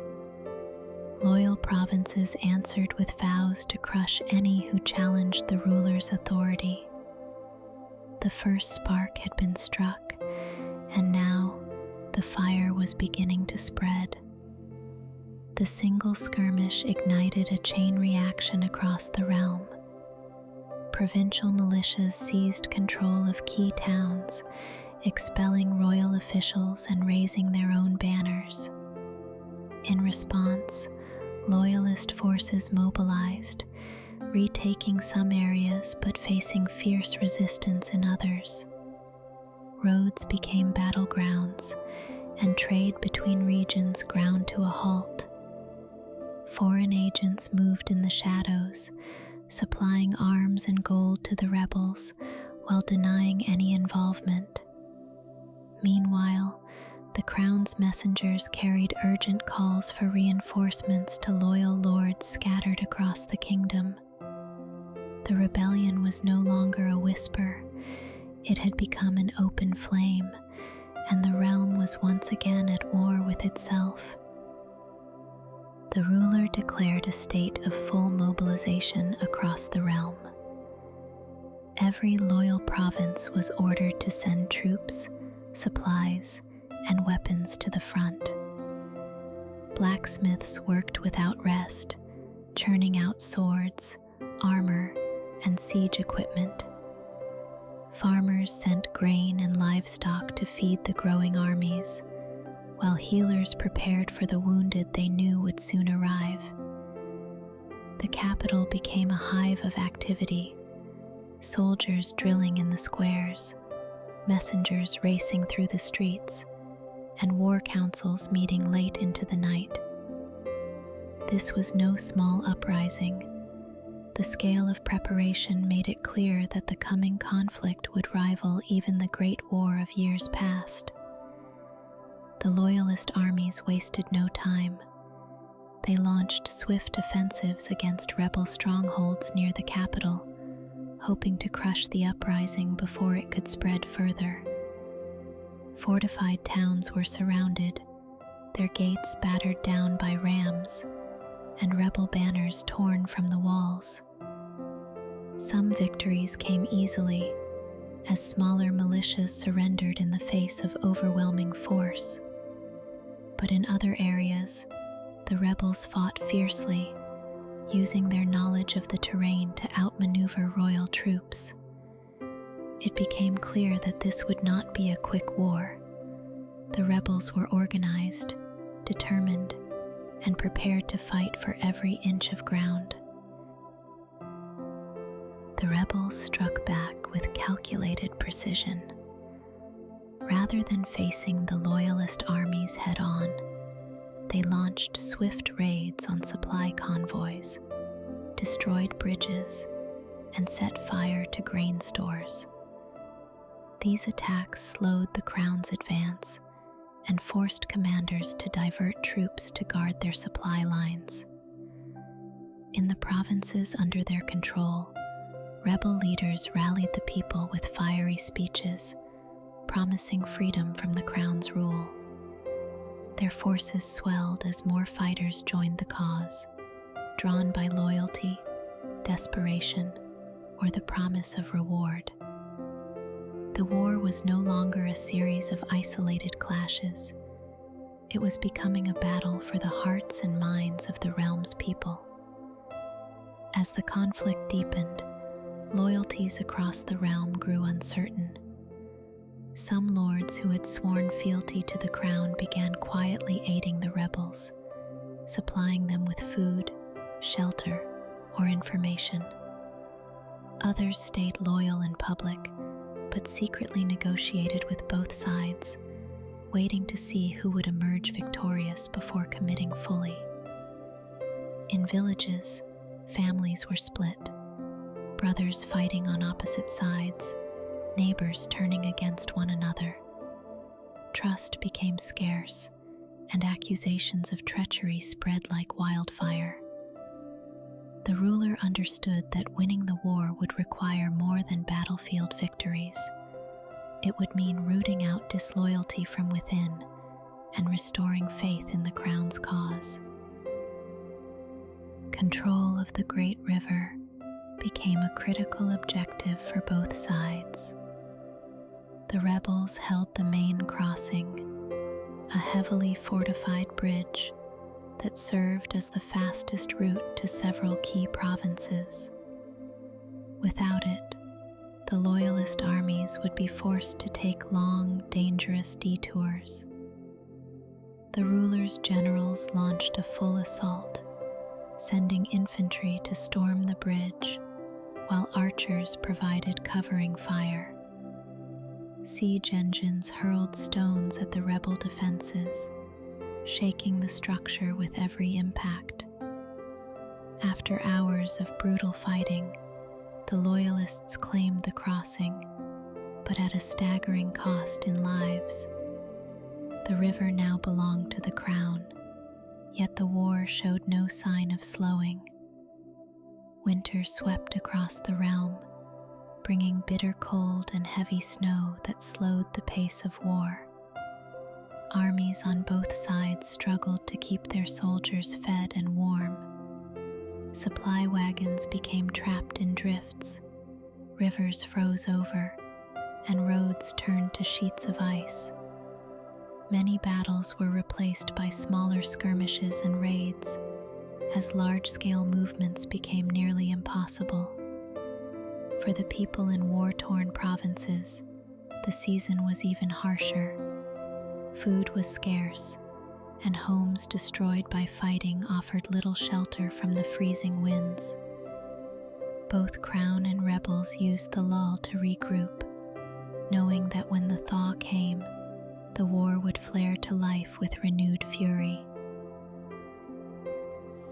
As winter loosened its hold, the snowmelt swelled rivers and turned roads into mud.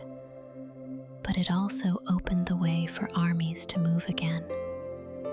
Both sides emerged from their winter camps with renewed determination. The rebels struck first, reclaiming several villages lost before the snows, while the Crown's forces pushed into territories where rebel control had been weak. Skirmishes flared daily, each side testing the other's strength after months of relative stillness. The season's hardships had thinned the ranks, but those who remained were hardened, battle-ready, and unwilling to yield. The war, dormant for a season, was alive once more. The Crown's armies set their sights on Blackstone Keep, a heavily fortified rebel stronghold that commanded the surrounding region. High walls of dark stone loomed over the plains, guarded by veteran soldiers loyal to the rebellion. Taking it would not only cripple the rebels' supply lines, but also serve as a symbolic blow to their morale. For weeks, the Loyalists encircled the keep, bombarding its defenses with trebuchets and cutting off all escape routes. The rebels within fought back fiercely, launching daring night raids to sabotage siege engines and harass the attackers. The siege dragged on, testing the patience, strength, and will of both sides. After months of relentless siege, the defenses of Blackstone Keep finally crumbled. A section of the wall collapsed under constant bombardment, and Loyalist forces surged through the breach. Fierce fighting erupted in the narrow courtyards, where every step forward was met with desperate resistance. By nightfall, the rebels were overwhelmed. Their leaders were captured, the keep's banner torn down, and the fortress claimed in the name of the Crown. The victory was a turning point, not just strategically, but psychologically. The rebellion had lost one of its strongest bastions, and the tide of the war began to shift. The loss of Blackstone Keep sent shockwaves through the rebel ranks. Without its protection, key supply routes were exposed, and smaller rebel outposts found themselves vulnerable to sudden strikes. Disagreements flared among rebel leaders. Some urged retreat to consolidate their forces, while others insisted on launching risky offensives to regain lost ground. Rumors spread of provinces reconsidering their allegiance, fearful of being on the losing side. Foreign backers, once eager to supply the rebels, began withholding aid, waiting to see if the rebellion could still survive. For the first time, the Crown's commanders saw real hesitation in their enemies, and they intended to exploit it. Sensing the rebels' uncertainty, the Crown launched a series of aggressive offensives. Multiple armies advanced on rebel-held territories at once, overwhelming defenders before they could regroup. Town after town fell, with some surrendering without a fight in hopes of avoiding destruction. The strategy was swift and relentless, striking deep into rebel territory, dismantling their supply lines, and forcing their forces to retreat further each week. For the first time since the rebellion began, it seemed possible that the Crown could end the conflict entirely, and soon. The rebels' remaining forces withdrew to their final bastion, a fortified city surrounded by high walls and natural cliffs. It was a place they believed could withstand any siege, stocked with months of supplies and defended by their most loyal fighters. Taking it would be the Crown's ultimate victory, but failing to do so could prolong the war indefinitely. The ruler's generals prepared for a massive assault, bringing siege towers, catapults, and every available regiment to bear. The stage was set for one final decisive battle that would determine the fate of the realm. The loyalist armies surrounded the rebel stronghold, sealing off every escape route.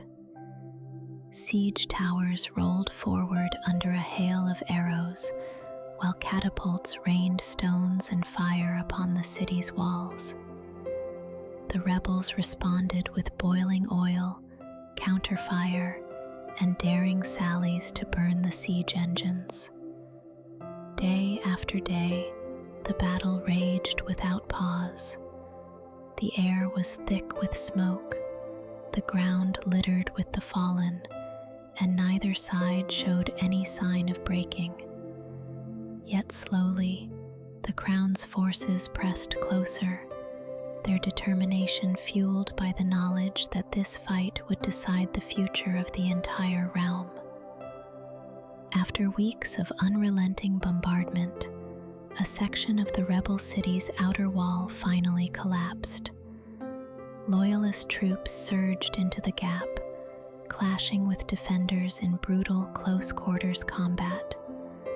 Streets became rivers of chaos as barricades were overturned and buildings set ablaze in the struggle. The rebels fought with the desperation of those who knew there was nowhere left to run, but the Crown's forces pushed forward step by step, driving them deeper into the heart of the city. The stronghold was crumbling, and with it, the rebellion's last hope. By dawn, the loyalist armies had seized the rebel stronghold. Its gates lay shattered, its banners torn down and trampled in the streets. The last of the rebel leaders were either slain in battle or taken prisoner, their dreams of overthrowing the Crown reduced to ashes. The city's surviving defenders surrendered, and the Crown's forces moved swiftly to secure every district, ensuring no pockets of resistance remained. After years of bloodshed, the rebellion was over. The realm was whole again, though scarred by the cost of victory. The war had ended, but the kingdom bore deep wounds. Entire provinces lay in ruins, their fields burned, their towns emptied by death or exile. Families searched for loved ones who would never return, while soldiers limped home bearing the scars of countless battles. The ruler ordered aid to flow to the hardest-hit regions, sending food, builders, and healers to begin the long process of recovery. Yet even as rebuilding began, whispers of old grievances lingered in the shadows. Peace had been restored, but it had come at a cost that would be remembered for generations. With the rebellion crushed, the realm stood united, at least on the surface. Lords who had once wavered in their loyalty now swore fealty with renewed vigor, but the ruler knew some did so out of fear rather than devotion. The wounds of division had not yet healed, and mistrust simmered quietly beneath the oaths. To maintain stability, the crown increased its presence in the provinces, stationing loyal troops in key cities and keeping a close watch on influential leaders. The realm was whole again, but its unity was delicate, a glass vessel that could shatter if handled without care. In the quiet after the storm, the ruler reflected on the years of conflict. They had learned that battles were not won by swords alone, but by strategy, alliances, and the will of the people. They also understood that the seeds of rebellion were often planted long before the first strike, in neglect, injustice, and the silencing of voices. Determined not to repeat the past, the ruler began shaping policies to address the grievances that had fueled the war, hoping to build a realm where peace could last. Whether those efforts would succeed remained uncertain, but one truth was clear: the cost of failure was too great to risk again. Slowly, the realm began to heal. Markets reopened, ships returned to the harbors, and laughter once again echoed in the streets of towns that had long been silent. Festivals were held to honor both the fallen and the living, reminding the people that life could flourish even after years of darkness. The ruler traveled across the kingdom, meeting with farmers, merchants, soldiers, and scholars alike, listening to their hopes and concerns. Each journey strengthened the bond between crown and people, forging trust that had been nearly lost. It was not the end of challenges, but it was a beginning, a chance to build something stronger from the ashes of war. Though the realm thrived once more, the ruler refused to grow complacent. Fortresses along the borders were reinforced, and patrols kept constant watch for signs of trouble. Envoys were sent to neighboring realms to strengthen alliances, ensuring that potential threats would think twice before testing the kingdom's resolve.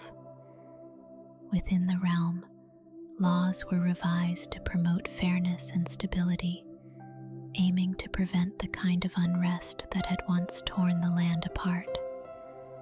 Peace now reigned, but it was a peace guarded carefully, for the ruler knew that history had a way of repeating itself when vigilance was lost. As the years passed, the ruler's reign became a symbol of resilience and renewal. Monuments were raised to honor those who had fought and fallen, and chronicles were written so future generations would remember the lessons learned in blood. Songs and stories turned the events of the war into legend, carrying both warnings and inspiration. The ruler's policies laid the foundation for a more united and prepared realm, one better equipped to face whatever challenges lay ahead. Their legacy was not just in the battles they had won, but in the peace they had fought so hard to secure, a peace meant to endure long after their time. In the later years of their reign, the ruler stepped back from the front lines of governance, entrusting more duties to the next generation of leaders. They spent more time traveling quietly through the realm, visiting villages and towns without ceremony, seeing firsthand the lives they had fought to protect. These journeys brought both joy and bittersweet reflection. The land had healed, but the memories of war still lingered in scars on the people and the countryside. As the sun set on each day, the ruler found comfort in knowing they had given the realm its best chance at lasting peace. When the time came, the ruler formally named their successor, a leader chosen not for bloodline alone, but for wisdom, integrity, and the trust of the people. The ceremony was held in the capital's Great Hall, where nobles, soldiers, and common folk alike gathered to witness the moment.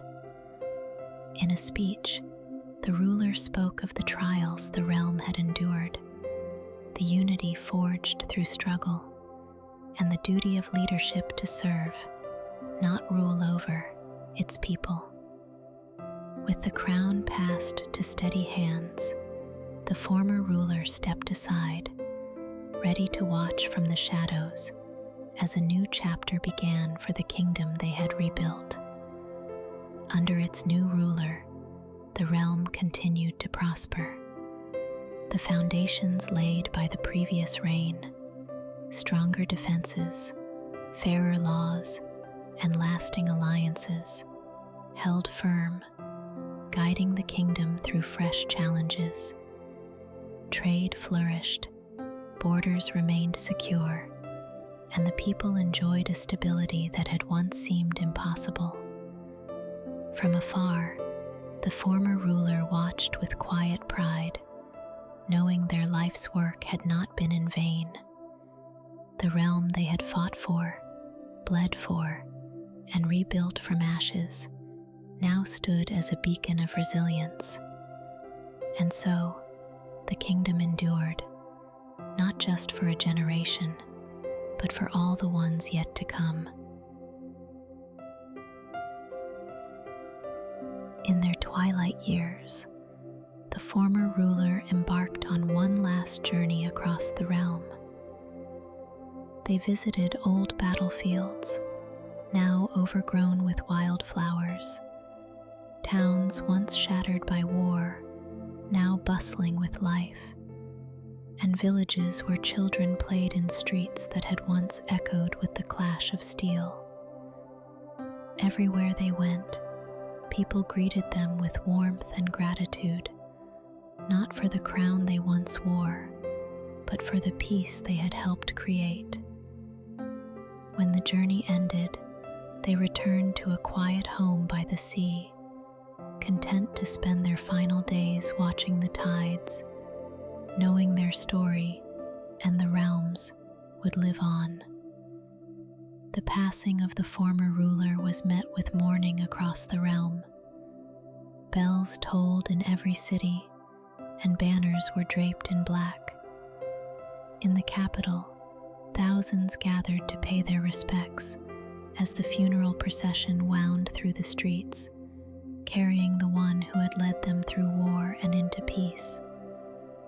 Laid to rest in the royal crypt beside past monarchs, their tomb was inscribed with words honoring their courage, wisdom, and unyielding dedication to the people. Though they were gone, their legacy remained, a reminder that even in the darkest of times, a kingdom could rise again. In the years that followed, the former ruler's story became legend. Their victories and struggles were taught in schools, sung by bards, and etched into the histories of the realm. Generations grew up hearing of the leader who had faced war, rebellion, and division, and had forged unity from chaos.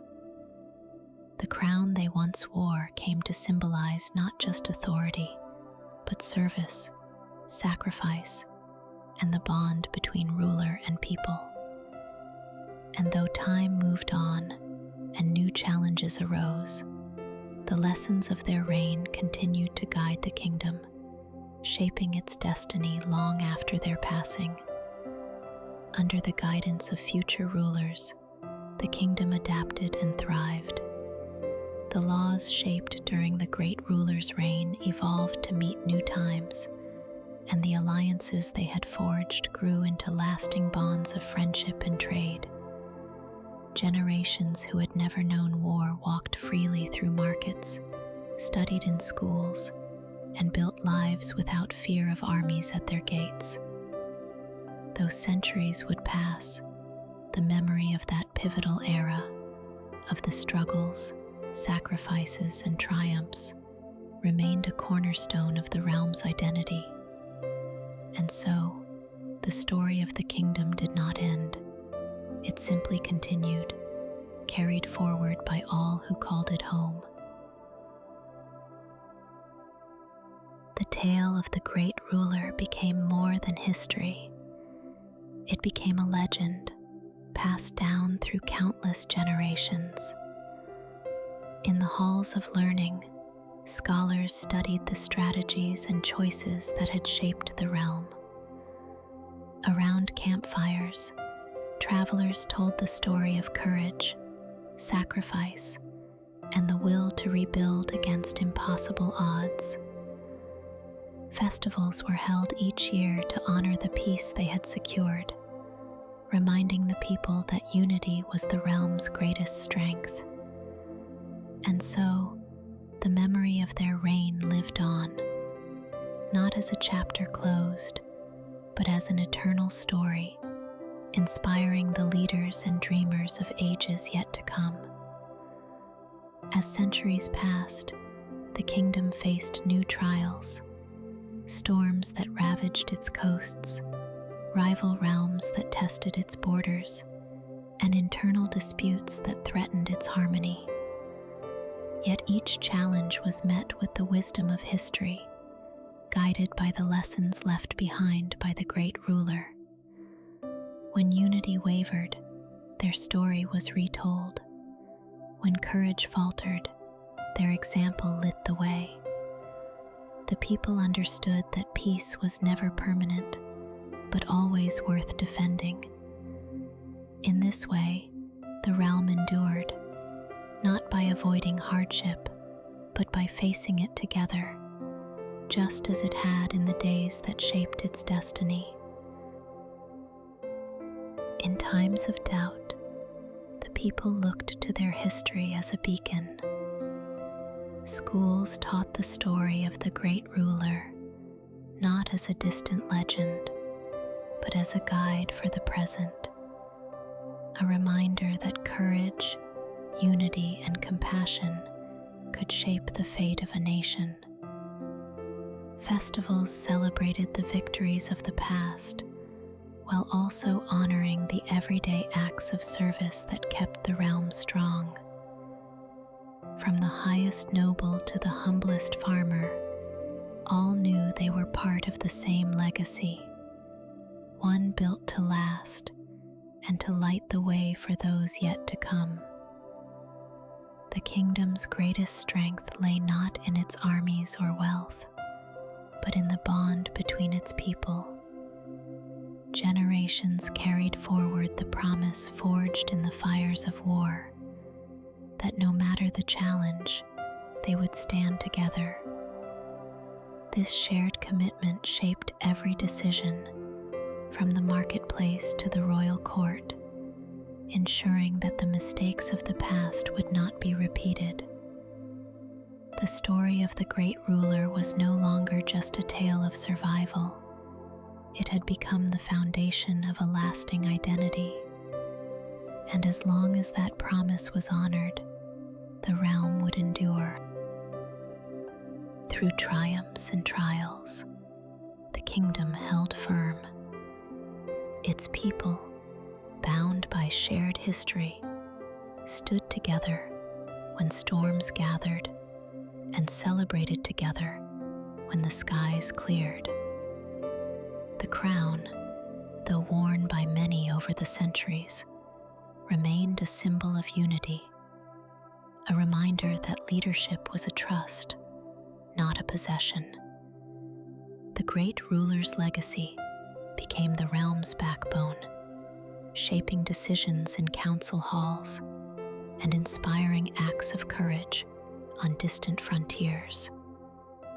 And so, the kingdom endured, unbroken, steadfast, and ever watchful for the challenges yet to come. The realm stood strong, but its people never forgot that peace required constant watchfulness. Border forts remained manned, trade routes protected, and alliances nurtured.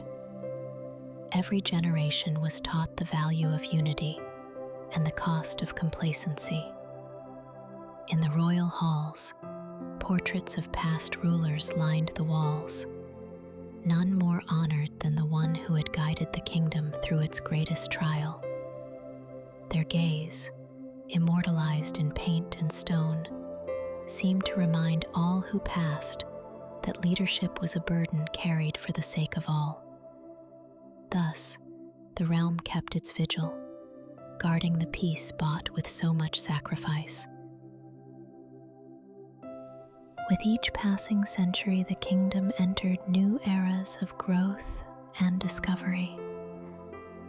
Advances in learning, trade, and craftsmanship spread prosperity across the land. New cities rose where once there had been battlefields, and roads connected distant provinces more closely than ever before. Yet, even as the realm evolved, its people held fast to the values forged in the age of the great ruler: unity in hardship, courage in danger, and wisdom in leadership. It was an age not defined by war or strife, but by the steady continuance of a legacy that refused to fade. The memory of the great ruler became woven into the very fabric of the realm. Statues in city squares, verses in ancient songs, and stories told beside hearth fires all carried their name forward. Generations who had never known their face still felt their presence in the fairness of the laws, the safety of the borders, and the unity of the people. It was said that as long as the kingdom remembered its past, it would never lose its way. And so, the great ruler lived on, not in flesh, but in the hearts and deeds of all who called the realm their home. At the center of the kingdom stood the capital, a living testament to centuries of endurance. Its towering walls had once shielded the people from siege. Now they welcomed travelers and traders from every corner of the land. The grand hall, where the great ruler once commanded armies, now hosted debates, celebrations, and gatherings of peace. Every stone, every street seemed to carry echoes of the past, reminding all who walked there that the strength of the realm came not from its walls, but from the unity of those within them. The kingdom's history was not locked away in dusty books. It was alive in the daily lives of its people. Merchants sold goods along roads first paved under the great ruler's reign. Farmers tilled fields once fought over in the rebellion, now rich with peace. Soldiers trained in disciplines handed down through generations, inspired by the victories of the past. In this way, the legacy was not just remembered, it was lived. Each act of honesty, bravery, and service was another thread woven into the endless tapestry of the realm's story. Every generation produced new leaders, warriors, and thinkers who saw themselves as protectors of the realm's legacy. They understood that their duty was not only to preserve the kingdom's safety, but also to uphold the values that had kept it strong for centuries: justice, unity, and compassion. These guardians trained the next generation to be vigilant, reminding them that peace could be fragile if left undefended. Through their guidance, the realm's future was safeguarded, just as the great ruler had once safeguarded its past. The tale of the great ruler and the kingdom they shaped became more than a memory. It was a story without end. Each era added new chapters, filled with fresh challenges and triumphs, yet always bound by the same enduring spirit. From the highest towers of the capital to the smallest village by the sea, people carried that story in their hearts, passing it on to their children as both a warning and a hope. And so, the realm's history flowed like a river, forever moving forward, yet always connected to its source. The realm had weathered storms of war, waves of change, and the passing of countless generations. Yet, it stood as strong as ever. Its people, bound by a shared heritage, drew strength from the memory of those who had fought to protect it.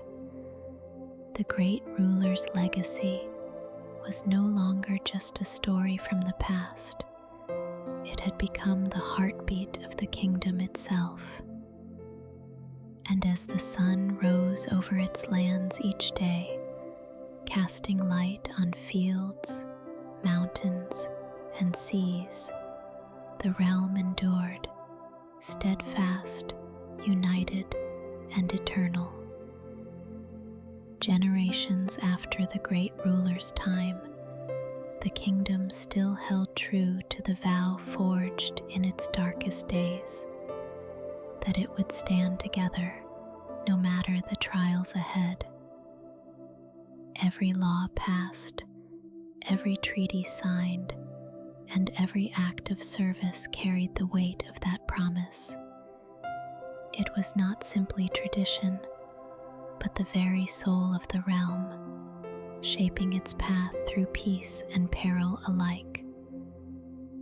And so, the people lived not in the shadow of their history, but in its light, fulfilling, day by day, the promise their ancestors had fought to keep.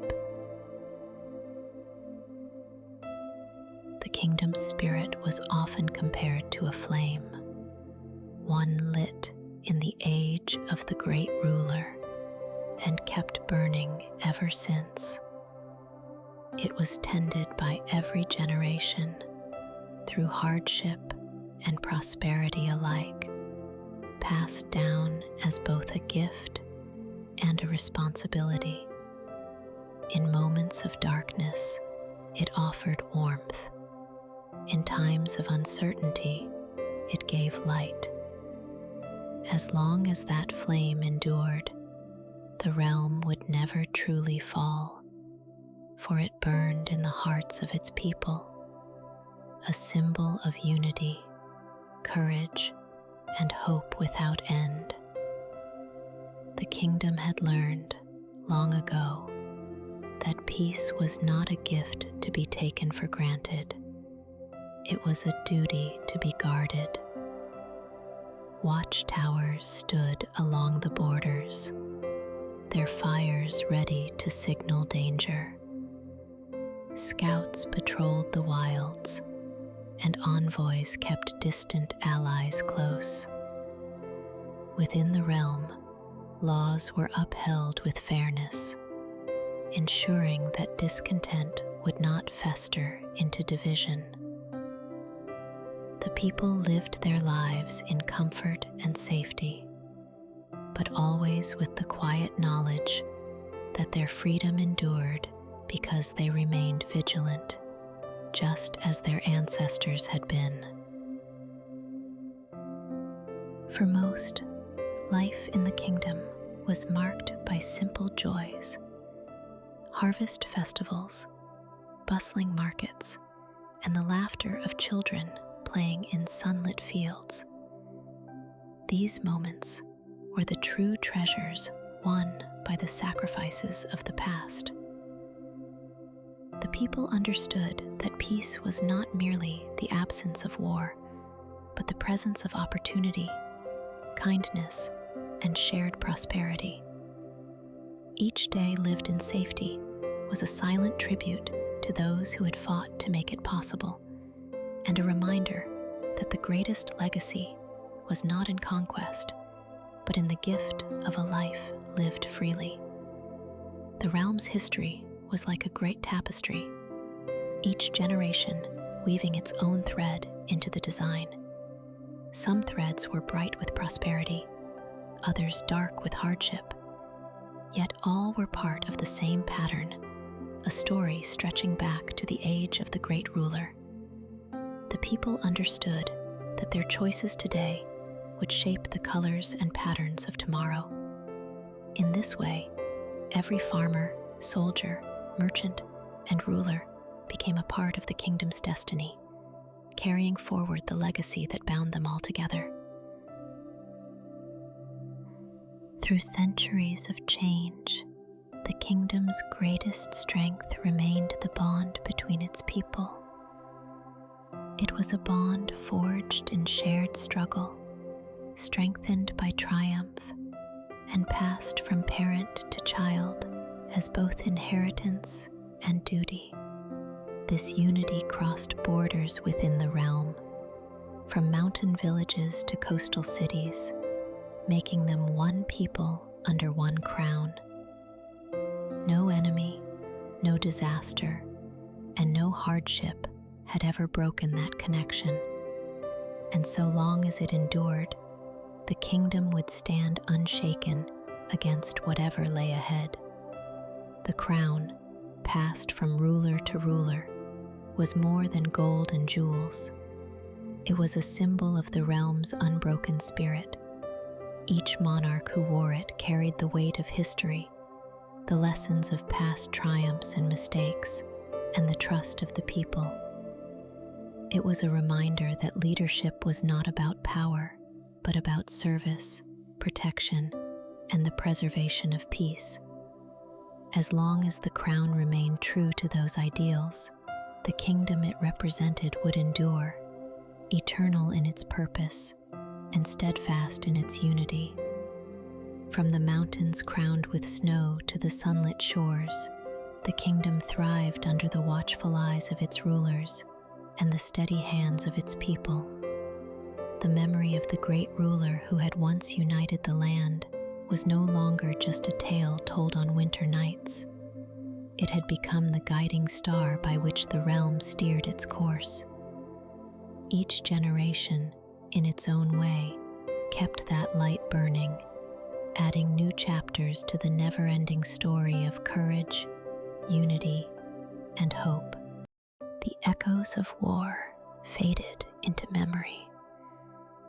The blood-soaked fields grew green once more, and laughter returned to streets that had long forgotten its sound.